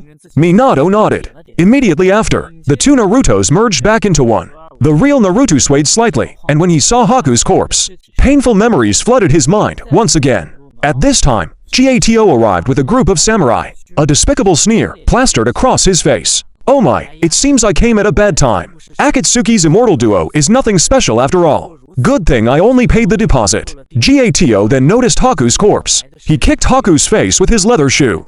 Isn't this the brat who crippled my arm last time? Serves him right. A mere tool daring to strike its employer. At this, Naruto glared at Gato with absolute fury. Don't you dare insult him. Hearing this, Gato didn't care in the slightest. Am I wrong? He was just Zabuza's dog. Gato then pointed at Zabuza. Look, his master doesn't even care. So why are you getting so worked up, brat? Zabuza kept his head lowered, remaining silent without revealing any emotional fluctuations.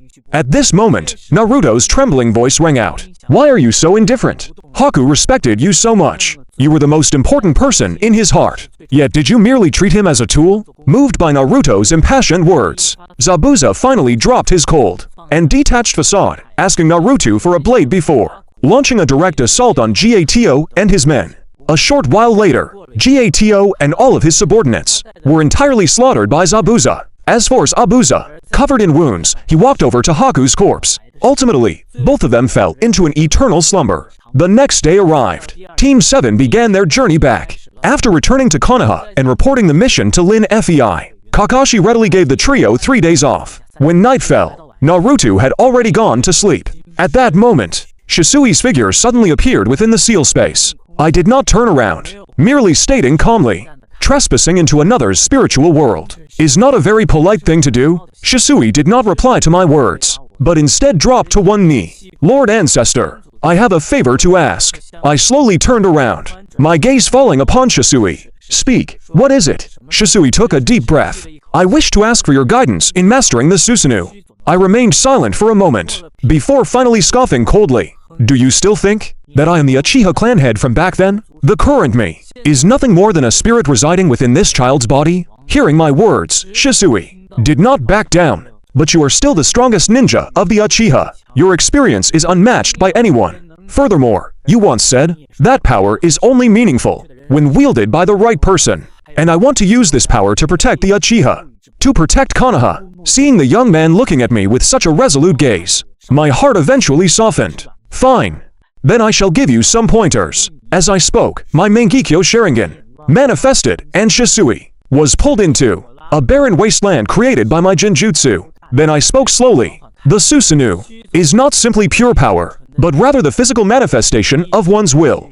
The reason you could summon it before in a life or death crisis was because your will was strong enough, but now your heart is in turmoil. The Uchiha, the village, you have shouldered too much, which has ended up binding you instead. Now, feel it with your heart, rather than looking with your eyes. Think about what you want to protect the most. Hearing this, Shisui closed his eyes, and the Susanoo gradually enveloped his body. Right at that moment, my voice rang out, not bad. It is much more stable than before. Now is the time.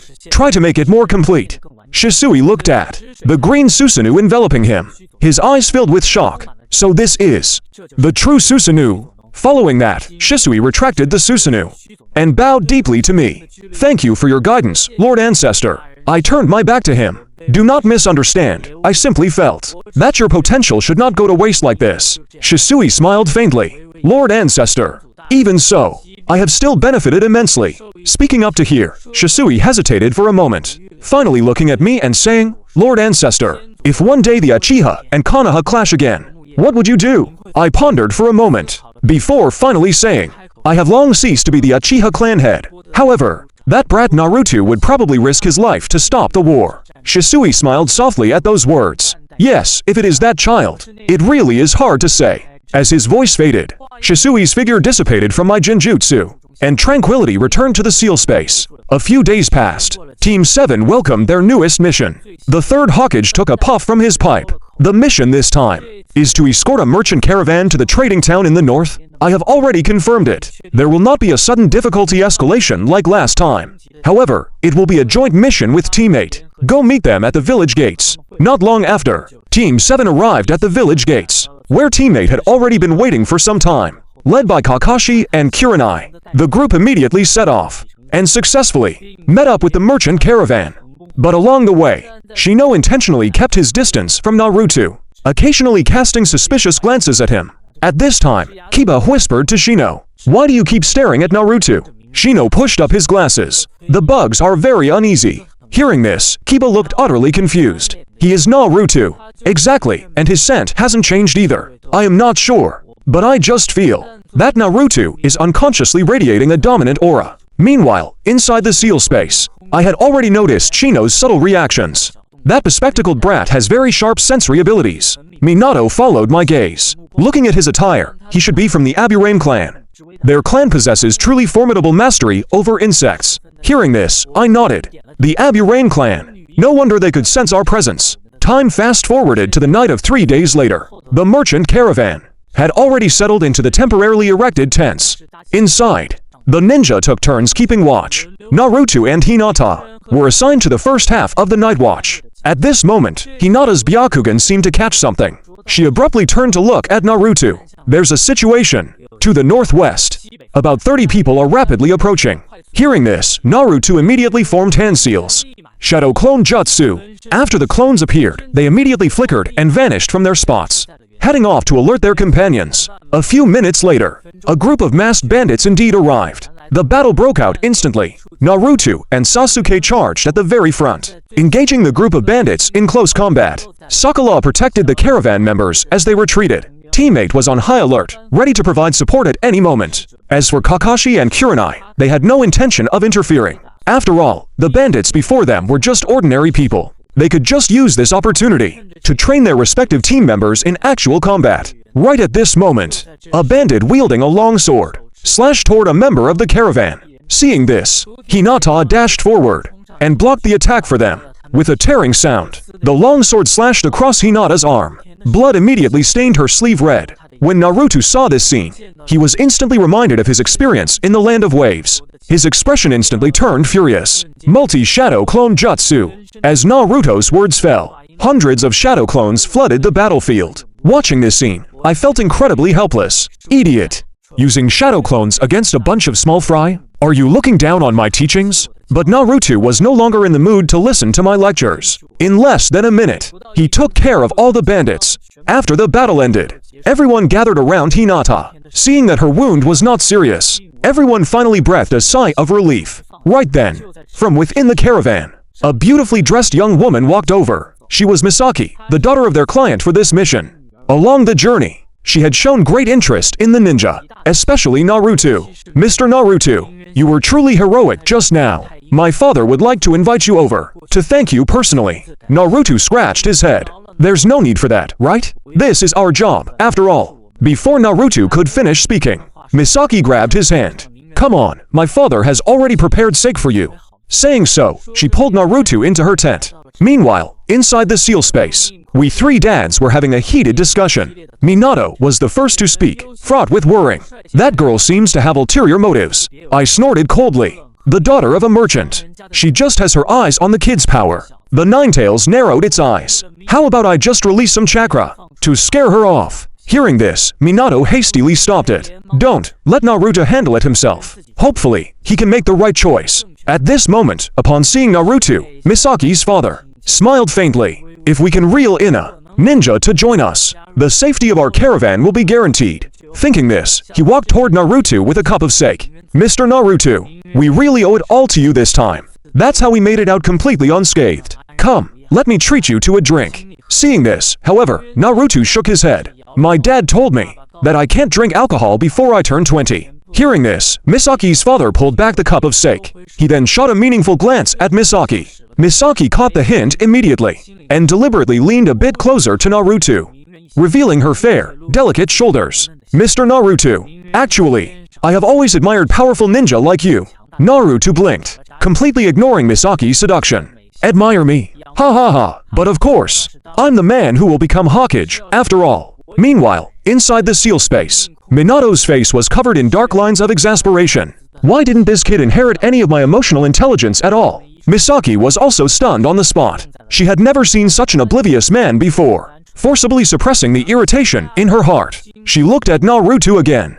Naruto-kun, it's a bit inconvenient here. Why don't we go to the small woods outside? Naruto thought for a moment, and advised Misaki, that's probably not a good idea. We're not sure if there are enemies in the woods yet. If you have something to say, just say it here. Faced with such a dense Naruto, Misaki momentarily didn't know how to respond. Ultimately, she just grabbed Naruto's hand directly. Naruto-kun, I actually like you. Naruto pulled his hand back with a look of utter confusion. Just like Iruka-sensei, Kakashi-sensei, Sakura, and Sasuke like me. Right, at this, Misaki completely lost her composure. She never dreamed that there could be such a dense man in this world. Finally, she forced out a strange smile. Naruto-kun, you are truly special. Naruto patted Misaki's shoulder. Of course, after all, I'm the future Hokage. Alright, I have to go back to keeping watch now. Saying so, Naruto turned around and left. Inside the seal space, Minato, having watched the entire exchange, finally let out a helpless sigh.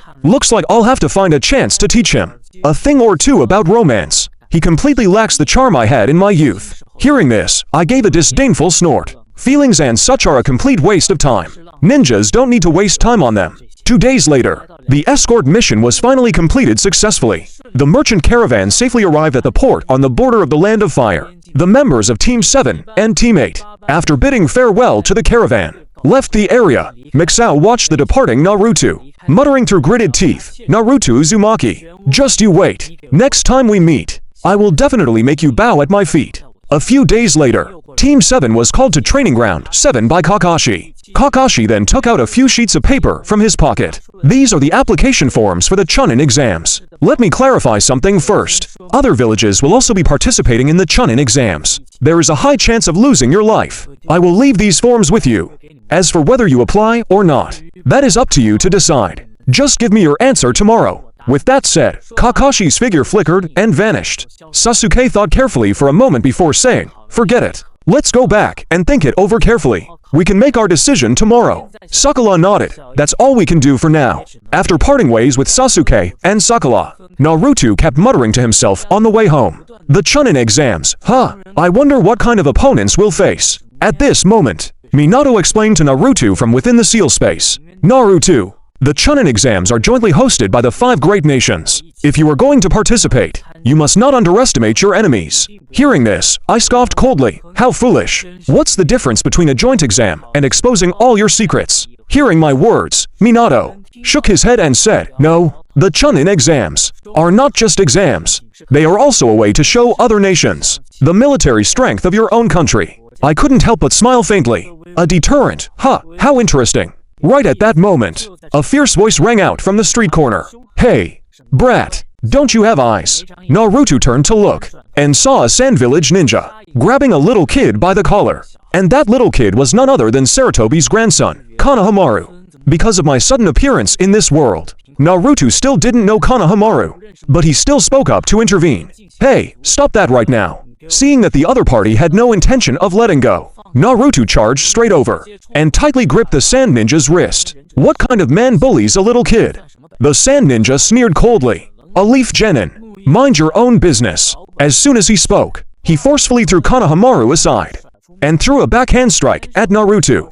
But Naruto easily dodged it, and kicked him flying away. The sand ninja steadied himself, his expression darkening, just as he was about to form hand seals to counterattack. Right at that moment, a chilling voice echoed from the side. That is enough.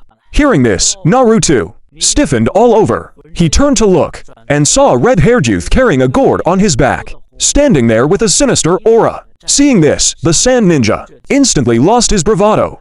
Gaara ignored him, and instead walked slowly up to Naruto. Leaf Ninja, what is your name? The moment Naruto saw Gaara, he swallowed hard involuntarily, but quickly straightened his posture. Naruto Uzumaki. What about you? Uzumaki. Naruto. Gaara repeated in a low voice. Then, he revealed a spine-chilling smile. I will remember you. With that said, he turned and left with the other sand ninja. At this moment, a still-shaken Konohamaru muttered, "That guy was so scary." Naruto also stared in the direction Gaara left, frowning deeply. That guy feels incredibly strong. Right at that moment, the Ninetales inside the seal space suddenly spoke up. Hey, Naruto, that guy just now has the aura of a tailed beast inside him? Hearing this, Minato also began to ponder. To think the sand actually sent their Jinchuriki this time. Naruto, you must be extremely careful in the upcoming exams. But I just sneered. It's merely a tailed beast. If anyone dares to hurt Naruto when the time comes, I will manifest myself directly and make them wish they were dead. At this time, upon learning Konohamaru's name, Naruto's face was filled with shock. Konohamaru, doesn't that mean you're? Konohamaru nodded mechanically. My last name is Sarutobi, Grandpa Third's grandson. Hearing this, Naruto was quite surprised. You're Naruto Uzumaki, right? Konohamaru's heart pounded wildly. He remembered the ninja file his grandpa paid special attention to in his study. And he remembered that whenever his grandpa mentioned this name, he would have an expression of both headache and admiration. You know me. Yeah, you're that ninja even grandpa can't do anything about. As soon as the words left his mouth, Konohamaru realized what he had just said, and quickly covered his mouth. Am I really that strong? Naruto scratched his head, feeling quite confused. Konohamaru nodded vigorously. That's right, even grandpa personally admitted you're strong. So he stood up perfectly straight, and shouted with all his might, "Please teach me how to get stronger. Big brother Naruto." Naruto stroked his chin. I'm not really good at teaching people. If you insist on learning from me, it's going to be very difficult. As long as I can surpass grandpa, I'm not afraid of any hardship. Konohamaru blurted out, then hurriedly lowered his head. Why do you want to surpass Grandpa Third? Naruto asked this question very directly. Because, when I get praised, I don't want them to say things like, as expected of the third Hokage's grandson. I just want to be recognized for myself, and not because of my grandpa. Konohamaru's voice trembled, with tears welling up in his eyes. Then let's work hard together. You're outstanding not because of anything else, but simply because you are. You, Naruto gently patted Konohamaru's head. Konohamaru nodded. Then let's work hard together. Early the next morning, Kakashi was at the training ground, toying with the Chunin exam application form in his hands. Have you all thought it through? We've decided.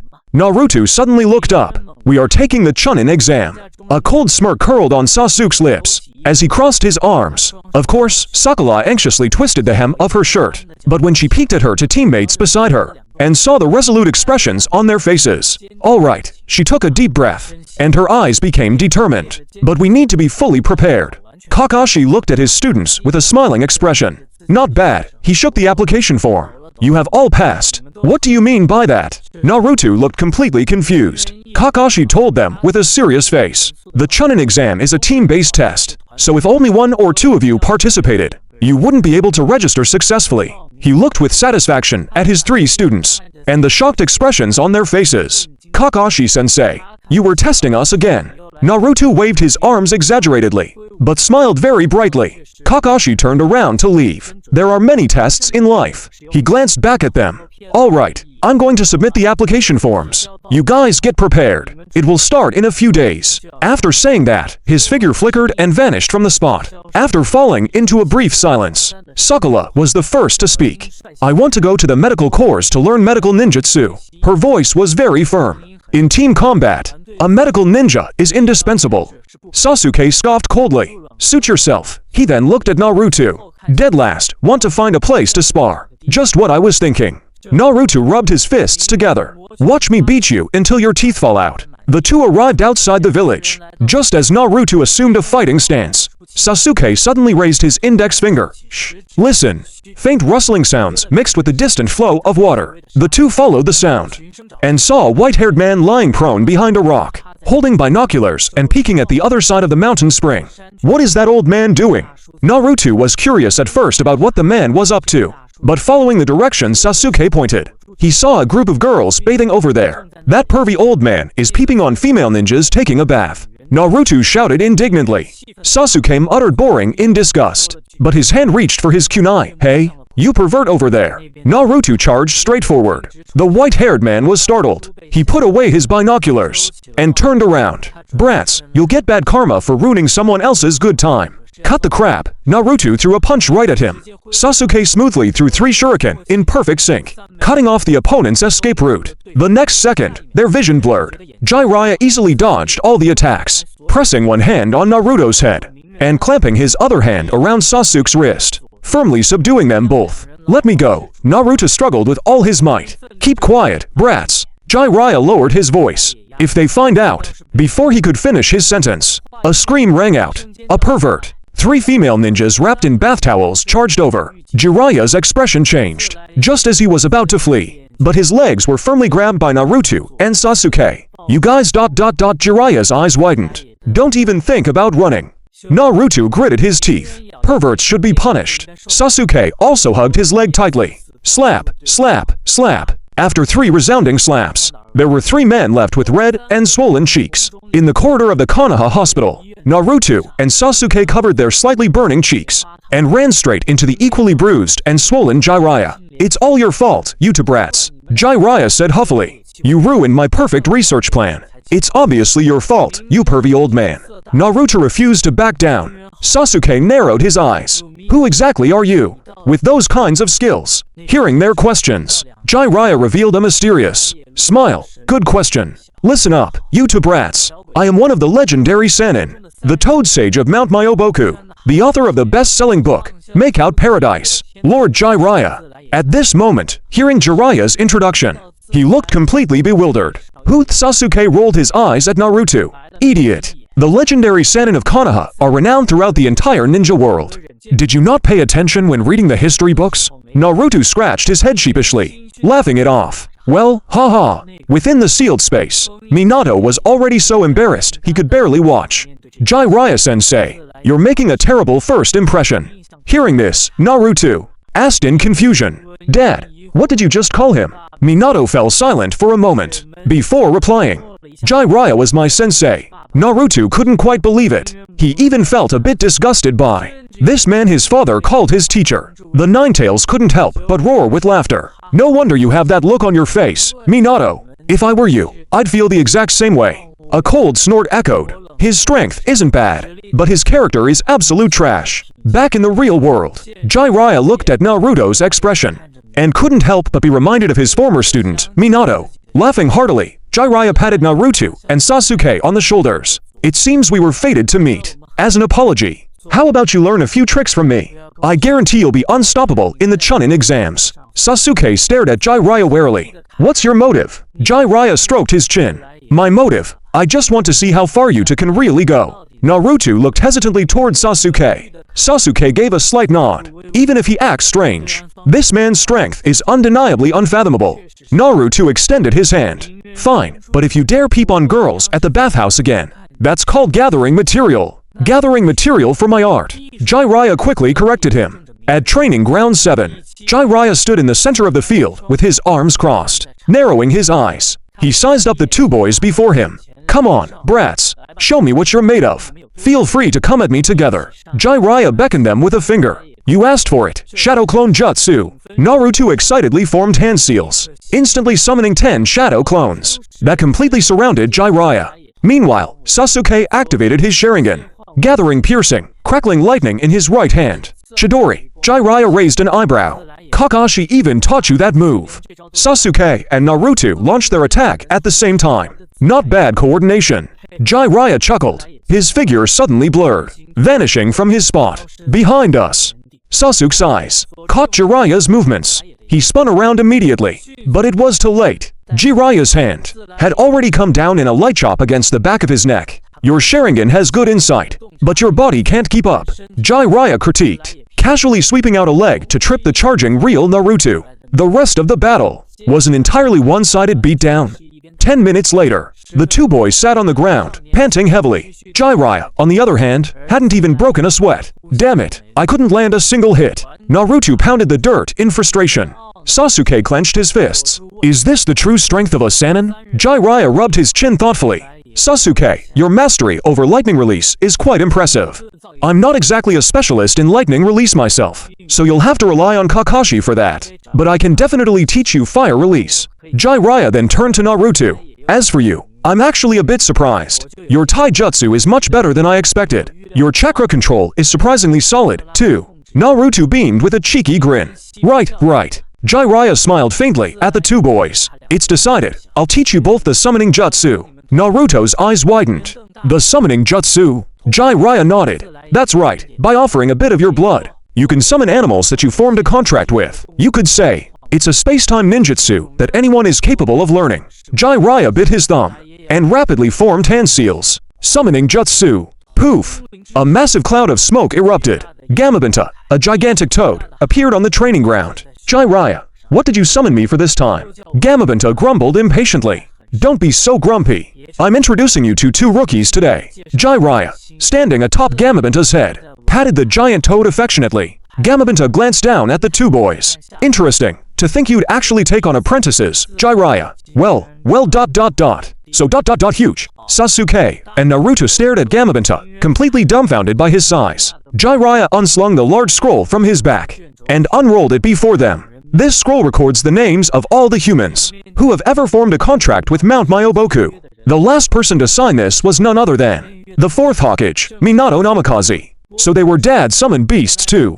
Naruto couldn't help but feel a surge of joy. Jiraiya began to explain the process to the two boys. Here's what you need to do. Sign your names with your own blood, and then stamp it with your bloody fingerprints. After that, you'll be able to summon the toads. Without hesitation, Naruto bit his thumb and signed his name. Sasuke hesitated for a brief moment, but eventually signed the contract as well. Good. Now, give it a try. Remember the hand seal sequence I just showed you. And keep in mind, the summoning jutsu requires precise chakra control. Jiraiya reminded them, giving a brief recap of the technique. Got it. Summoning jutsu. Unable to wait, Naruto immediately followed Jiraiya's instructions and attempted the summon.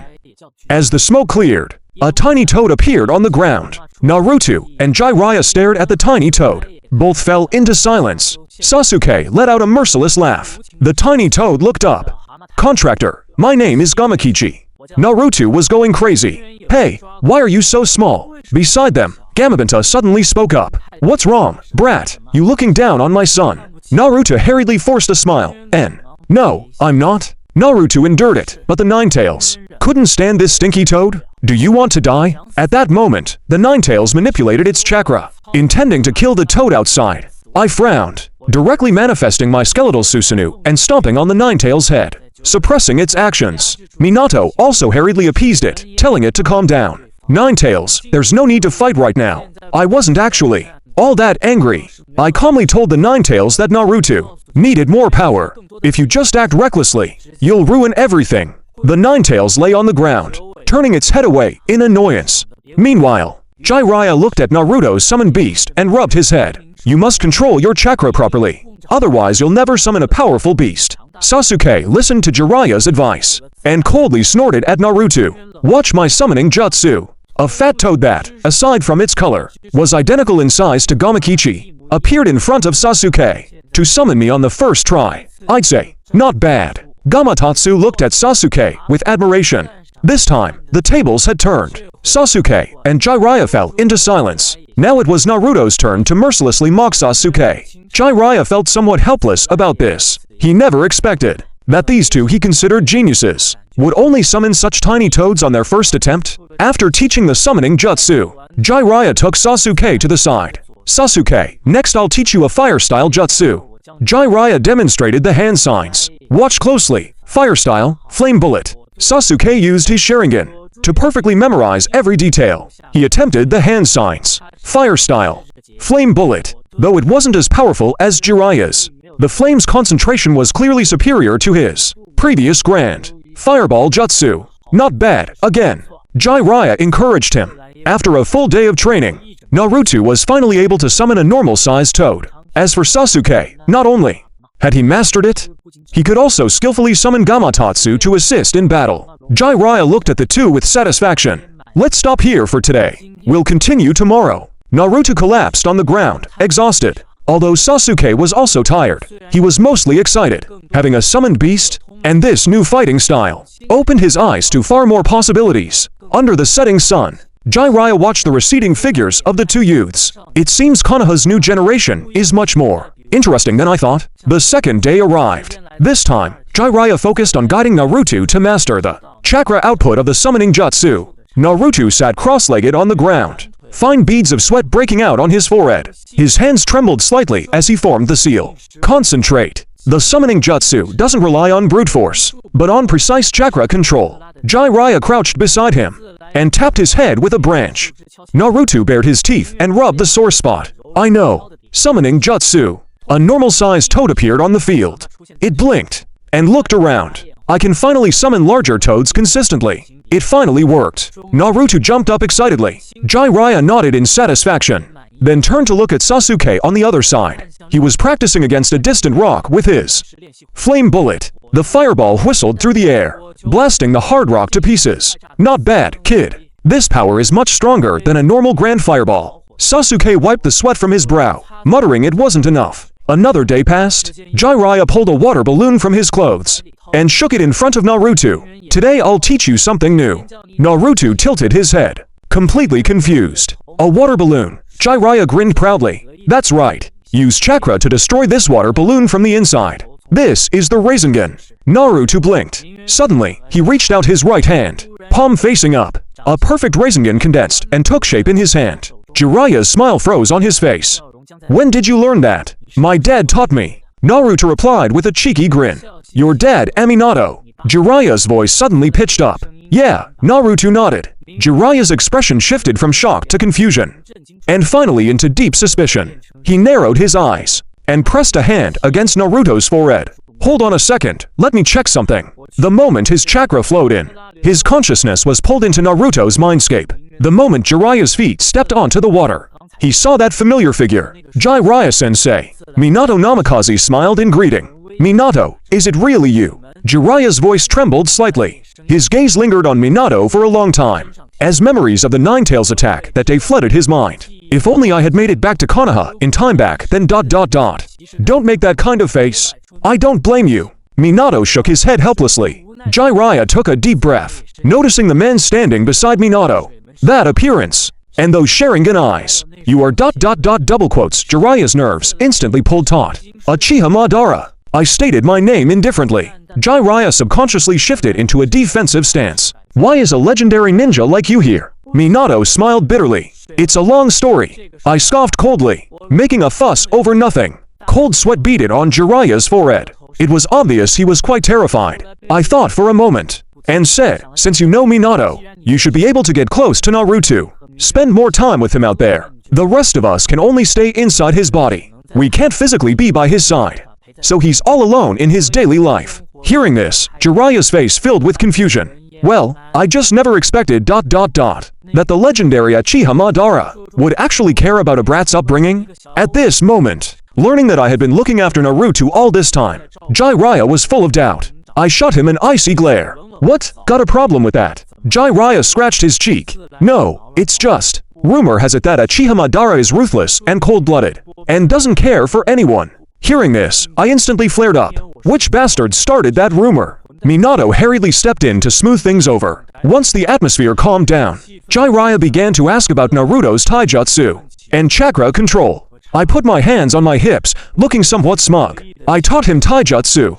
The Ninetales hastily chimed in agreement. This lineup left Jiraiya completely dumbfounded. With you guys teaching Naruto, what's left for me to do? In the real world, Naruto looked totally puzzled as he stared at Jiraiya, who had one hand resting on his head, while his expression constantly shifted. Then, Jiraiya withdrew his hand, with a complicated look on his face. This brat has such incredible tutors. What am I even supposed to teach him? Sasuke perked up his ears, trying to eavesdrop on something, even though Naruto had long since told him the secret. Sasuke didn't believe a word he said.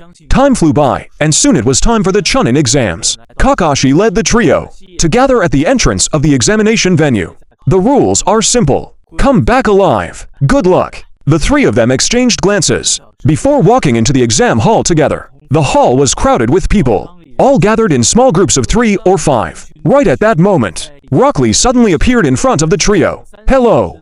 I am Konoha's Genin, Rock Lee. I heard you guys are the geniuses of this generation, especially Uchiha Sasuke and Uzumaki Naruto. I would like to spar with you. Naruto scratched his head and smiled awkwardly. Now might not be a good time. We're about to take our exam. Meanwhile, Sasuke continued walking forward without even looking back. Naruto, ignoring Lee's thoughts on the matter, hurriedly ran after Sasuke. Seeing this, Sakura quickly bowed to Lee. I'm so sorry. My teammates are a bit rude. With that, she also hurried off. Lee stood frozen in place. What a gentle and beautiful girl. I swear, I will protect you with my life. The flames of my youth burn for you. Just then, a cold, sinister voice sounded from behind the trio. Konoha ninjas are truly a bunch of trash. The 3 of them whipped around, only to see Gaara staring coldly at them. Naruto's expression instantly turned serious. Bastard, what did you say? Sasuke immediately activated his Sharingan. Looking for a fight? The corners of Gaara's mouth curled up slightly, before forming a chilling, spine-tingling smile. The Chunin exams. I hope you all survive to the end. With those words, Gaara led Temari and Kankuro into the exam hall. Meanwhile, inside the seal space, the Ninetales slowly opened its eyes. A stinking Tanuki's Jinchuriki has no right to be so arrogant. Time moved to the afternoon. In the first round's written exam, all 3 members of Team 7 passed. On the way home, the victory in the first exam put Naruto in a great mood. He kept muttering about how, once he became a Chunin, he would definitely make everyone look at him with newfound respect. He even started daydreaming about becoming the Hokage. However, when Naruto arrived home, he found that the front door, which should have been locked, was wide open, and from inside came the sound of someone slurping noodles. A thief. Are they eating my food stash? At this thought, Naruto's hair practically stood on end from anger. He immediately and quietly formed a shadow, clone, and flanking left and right. They stealthily sneaked into the house. Then, he lunged fiercely at Jiraiya, who was eating instant ramen. Gotcha, you thief. Jiraiya snapped his head around. Wait, Naruto, it's me. The moment Naruto recognized Jiraiya, he hastily stopped in his tracks and dispelled his clone. Pervy sage, why are you in my house? Then, Naruto noticed the several empty instant ramen cups tossed aside. My limited edition seafood ramen. I saved up my allowance for 3 months to buy that. Tears welled up in Naruto's eyes. His voice cracked with a sob. I was saving that to reward myself after the exams. Do you have any idea it's sold out at the convenience store? Saying that, Naruto angrily lunged straight at Jiraiya. The 2 figures instantly tangled into a rolling brawl. Hey, watch my hair. Who cares? Give me back my instant ramen. Right after, Naruto head-butted Jiraiya right in the stomach. You brat, you're doing this for real. Jiraiya rubbed his stomach. He was in the wrong, after all. If they kept fighting like this, the whole Hidden Leaf village would know he stole a child's food. Jiraiya suddenly had a flash of inspiration. Let's call a truce. I'll treat you to eat Yaraku ramen. As an apology, how about that? All you can eat, as much as you want. Hearing Jiraiya's words, the anger on Naruto's face finally began to fade. Shortly after, inside each Yaraku ramen, Naruto sat at the counter, gulping down ramen. 5 empty bowls were already stacked in front of him. Right then, Naruto mumbled with his mouth full, shouting to the owner, "Old man, give me another bowl." Seeing this, Jiraiya's face was filled with shock. Seriously, how could this kid eat so much? The next moment, as if suddenly remembering something, Jiraiya's expression turned serious. Speaking of which, Naruto, are those guys inside you doing alright? Hearing Jiraiya ask about the condition of his 3 dads, Naruto's face instantly lit up with pleasant surprise. I've told other people about this before, but nobody believed me. You're the first person to actually believe me. Hearing Naruto's words, Jiraiya couldn't help but chuckle. Sometimes the truth is just hard to believe, after all. For example, I was your father's teacher. Naruto immediately gave him a look of utter disdain. He didn't believe Jiraiya's words at all. Seeing this, Jiraiya looked completely indignant. What's with that look? If you don't believe me, go ask your father. Meanwhile, inside the seal space, having witnessed everything, I gave a cold snort. Unreliable as always. Minato looked like he wanted to find a hole to crawl into. The Ninetales laughed heartily and began to mock him. To be despised by your own student son. At the same time, in the real world, Naruto and Jiraiya had left the ramen shop. At this moment, Naruto looked at Jiraiya with expectant eyes. Pervy sage. After the second exam is over, can we meet again? Jiraiya rubbed his chin at those words. He thought about how Minato and I had always accompanied him in the seal space. But in the end, it wasn't true companionship, meaning Naruto still lived his life all alone. So Jiraiya grinned, "On account of you treating me to ramen. I promise you." Right after, Jiraiya and Naruto walked home, laughing and joking together. In the blink of an eye, the next day arrived. At the entrance of the Forest of Death, all the candidates who passed the first exam were gathered together. At this moment, Choji suddenly pointed to the base of a tree. "Look over there." Naruto and the others looked in the direction he pointed. They saw several bones half buried in the dirt. Judging from their shape, they obviously belonged to a human.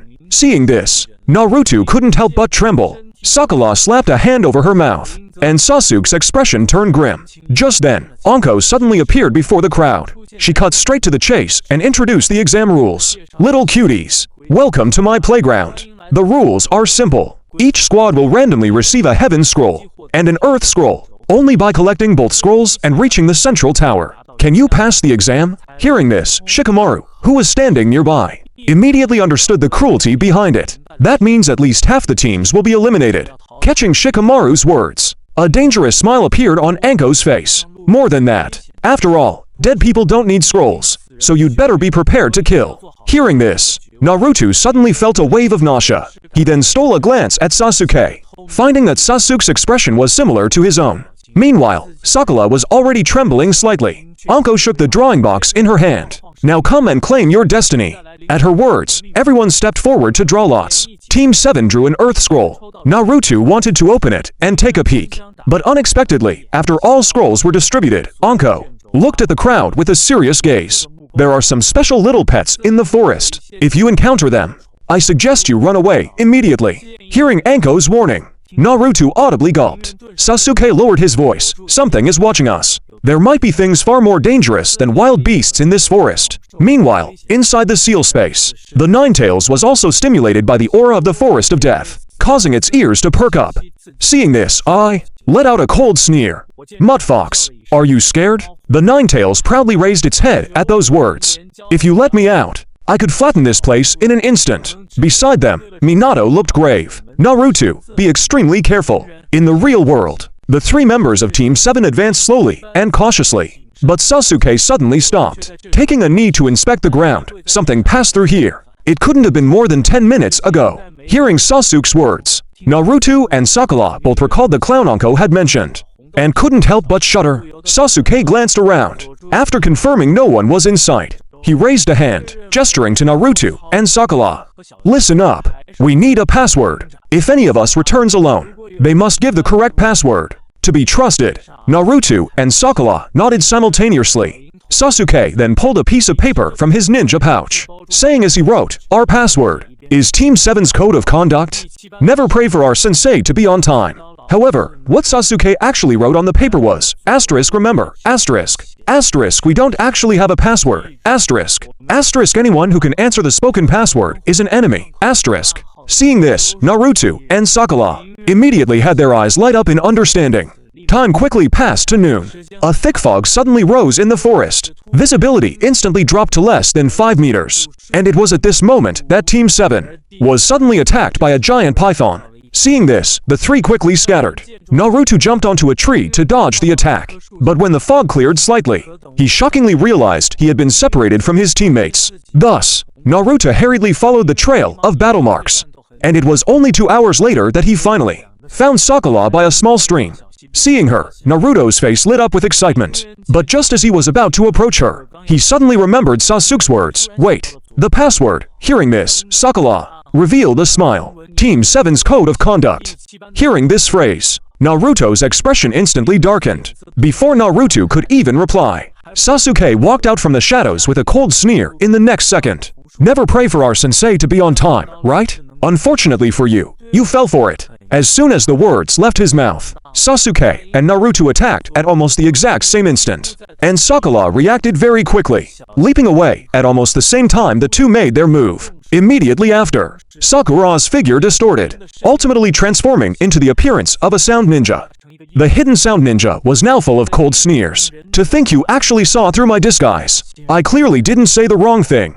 Could the real password have been on that paper?" Sasuke let out a cold laugh. That's right, that was merely a spoken password. And anyone who could answer the spoken password is absolutely an enemy. At this time, Sakura appeared out of thin air beside Naruto and Sasuke, also looking at the sound ninja with a guarded expression. However, upon seeing the fully assembled Team 7, the sound ninja burst into maniacal laughter. To think I fell right into your trap. Too bad it's useless. After all, whether you can get the scroll still depends on your strength. The next moment, Team 7 suddenly felt an intense killing intent, to the point their bodies froze in place. They couldn't even move a single finger. At this moment, seeing this, the sound ninja smiled eerily. Why aren't you moving? Didn't you want my scroll? However, just as Team 7 was about to be swallowed by fear, a murderous aura that far surpassed the sound ninjas spread out from within Naruto's body. I was seen directly activating my Mangekyo Sharingan inside the seal space. A mere ant dares to release killing intent in front of me. At this moment, the sound ninja's smile instantly froze on his face. And right then, Team 7 finally regained control of their bodies. In the next second, they immediately launched an attack at the sound ninja. Seeing the sound ninja momentarily forced back, Team 7 quickly exchanged glances and immediately dove into the dense forest together. Meanwhile, as Naruto ran, he shouted in his mind, "Dad, hurry and help us." Hearing this, Minato was just about to speak, but I directly interrupted him. The opponent hasn't shown true murderous intent. He's probably just trying to toy with you. You don't need our help this time. Hearing my words, the Ninetales was immediately surprised. After all, according to my previous personality, I would have already seized control of the body by now, and gone on a complete massacre. But at this moment, the gaze the Ninetales directed at me suddenly turned to shock. He noticed that at some unknown point, my body had unexpectedly become erratic and flickering. Old man Madara, your body ... Hearing this, I gave the Ninetales a cold glare. Shut up and remember, we are Naruto's final failsafe. Once that creepy, slithering freak shows his true murderous intent, I will make him regret coming into this world. Then, I also looked down at my own body. After entering the forest of death, I realized my head was trembling slightly. It felt as if I was resonating with something inside the forest. However, I couldn't care less about that right now. The top priority was ensuring Naruto's safety. Meanwhile, in the real world, the sound ninja had already caught up to Team 7. Seeing the situation turning dire, Sasuke immediately decided to let Sakura take the scroll and run first, while he and Naruto stayed behind to hold off the sound ninja. At this moment, the sound ninja cast his gaze at Sasuke and Naruto, extending his long tongue to lick his lips. Your friendship is truly touching. However, do you really think you can stop me? Then let's find out. As soon as the words left his mouth, Sasuke and Naruto attacked the sound ninja simultaneously. But the sound ninja's attack methods completely defied common sense. Whether it was Naruto's Rasengan or Sasuke's Chidori, neither could manage to land a hit on the sound ninja. Seeing this, the sound ninja was just about to mock them, when he suddenly realized that at some point, his limbs had been wrapped tightly in transparent wire. At this moment, Naruto grinned and violently pulled the wire spool in his hand taut. At the exact same time, Sasuke directly activated his Sharingan and unleashed the fire-style Dragon Fire Jutsu along the wires. The next second, flames surged along the wire, engulfing the sound ninja. However, just as Naruto and Sasuke thought their plan had succeeded, a figure suddenly walked out from the sea of flames. What an enthusiastic welcome! To think you could force me to shed my skin ... You might as well remember my name, Orochimaru. Hearing Orochimaru's words, Naruto looked at Sasuke in blank confusion, only to find a look of sheer terror surfacing on Sasuke's face. Orochimaru of the legendary Sanin ...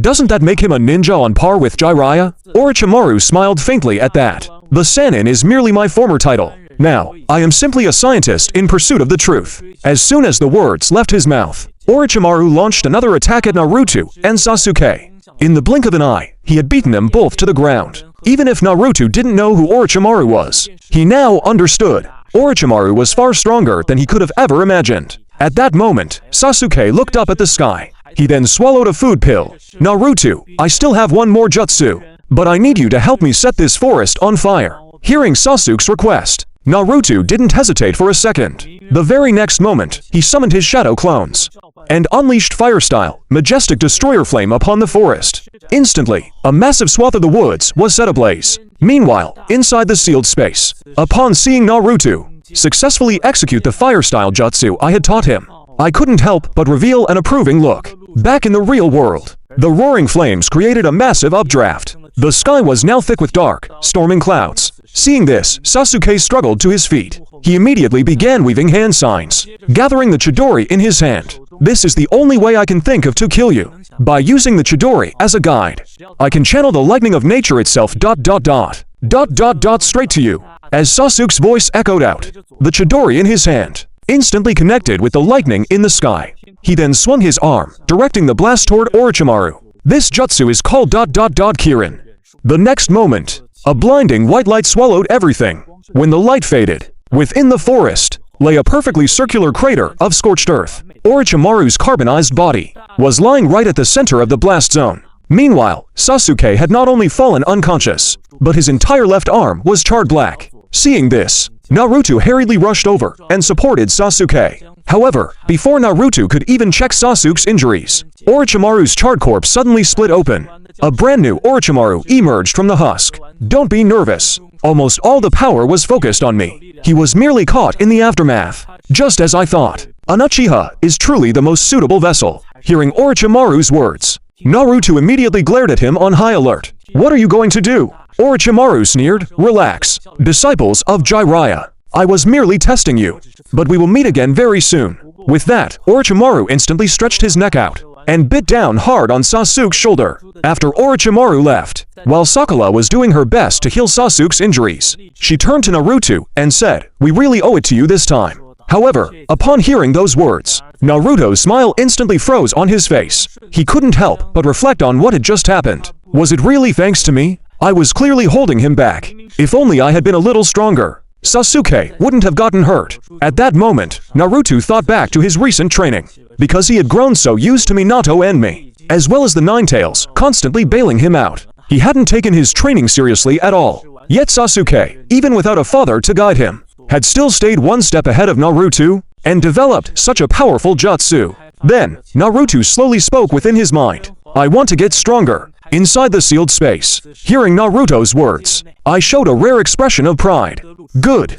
From now on, your training volume will be exponentially doubled. We will use my standards from back in the day as your baseline. Naruto jumped in fright at the declaration. Meanwhile, Minato gently patted Naruto's head. Senior Madara is just joking with you. But Naruto, the fact that you can recognize your own shortcomings makes Dad very proud. Hearing this, the heaviness in Naruto's heart immediately dissipated a little. Then can I start by learning chakra nature transformation? Hearing Naruto's question, I simply nodded. You may, but we will discuss it after the exams are over. Meanwhile, Anko and two Anbu operatives stood in the area that had been bombarded by Kirin. What are the results of the residual chakra scan? Hearing Anko's question, one of the Anbu operatives looked at her with a grave expression.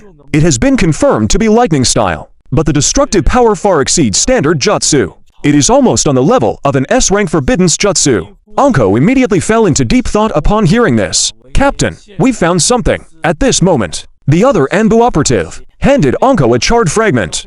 Seeing it, Anko instantly recognized it as the remains of Orochimaru's shed snake skin.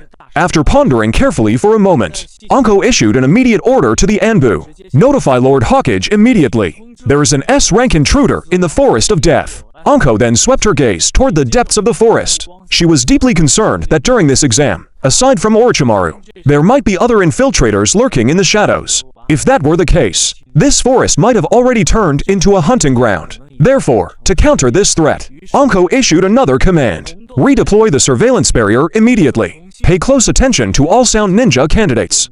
Additionally, dispatch two Anbu squads to secretly protect the surviving genin, especially Sasuke and Naruto. In the blink of an eye, 2 days passed. Team 7 had relocated to the inside of a hollowed-out tree. At this moment, Sasuke had yet to awaken. Not only was his face deathly pale, but the black curse mark on his neck was still faintly pulsating. Sakura knelt beside him, repeatedly wiping the cold sweat from his forehead. Meanwhile, Naruto sat at the entrance of the cave, taking on the duty of standing guard. Just then, Naruto suddenly heard a flurry of footsteps. A second later, he realized someone was approaching their position. Sensing this, he immediately warned Sakura to stay hidden. He then leapt directly into the clearing below the hollow tree, before his feet even touched the ground.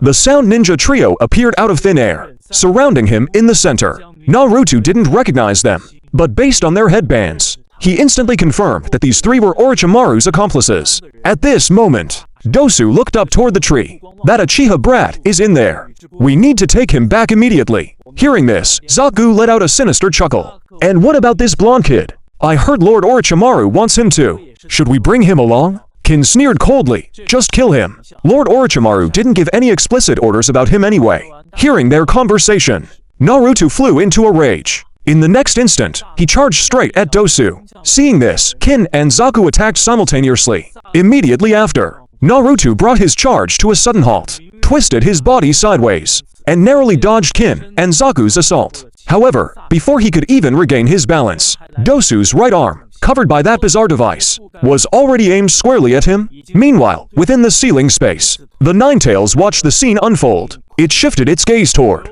me.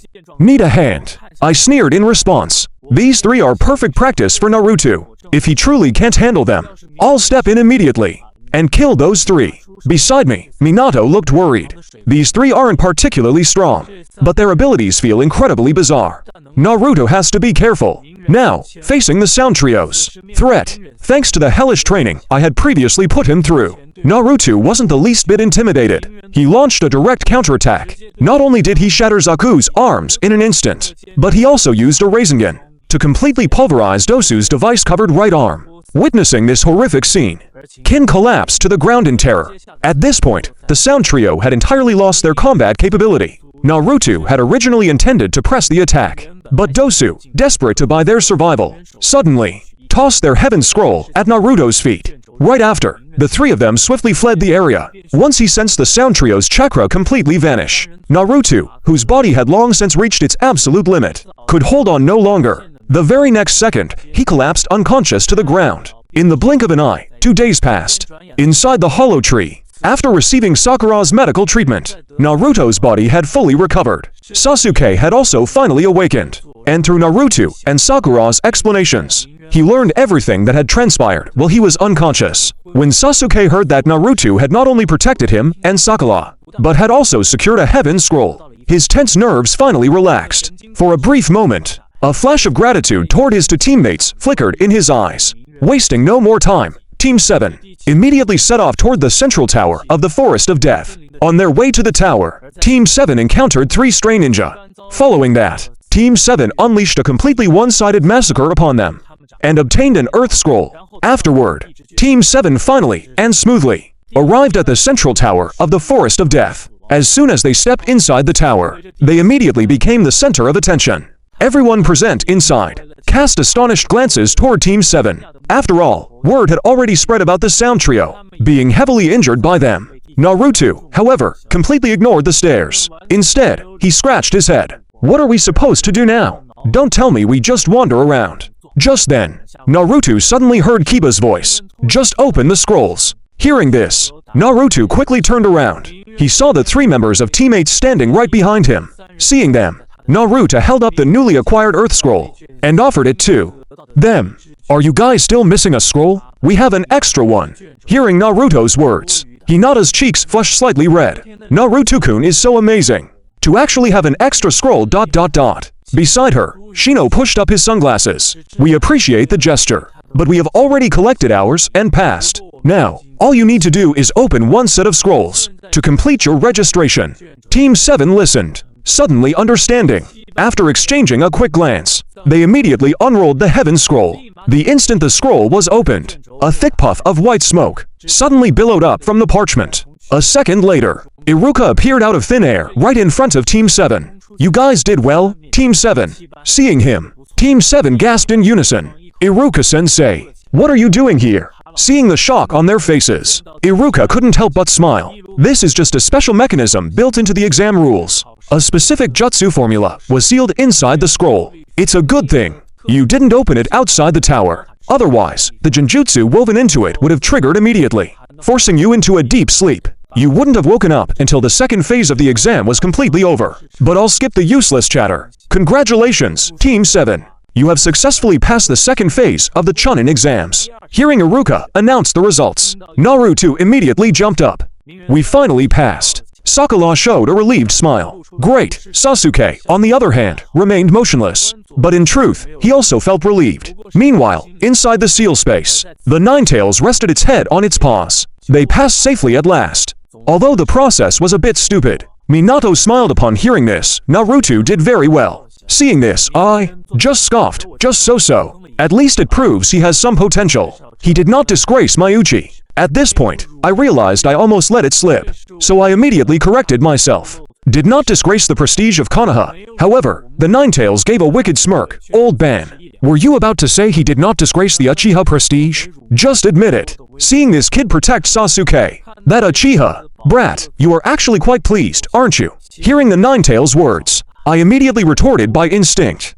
Shut up, you mangy fox. I am making an objective evaluation. It has absolutely nothing to do with the Uchiha. But the Ninetales did not argue with me at all. Instead, it just wagged its tails. Yeah, right, sure. Seeing this from the side, Minato gave a helpless laugh. Meanwhile, in the real world, after a brief rest, Team 7, along with the other genin who passed the exam, arrived in a large hall. Immediately after, the third Hokage suddenly appeared before all the genin, with Hayate, Kakashi, and others standing behind him. The third Hokage's gaze swept across the crowd. First, I want to congratulate everyone, but the real test has only just begun. Next will be a one-on-one elimination tournament.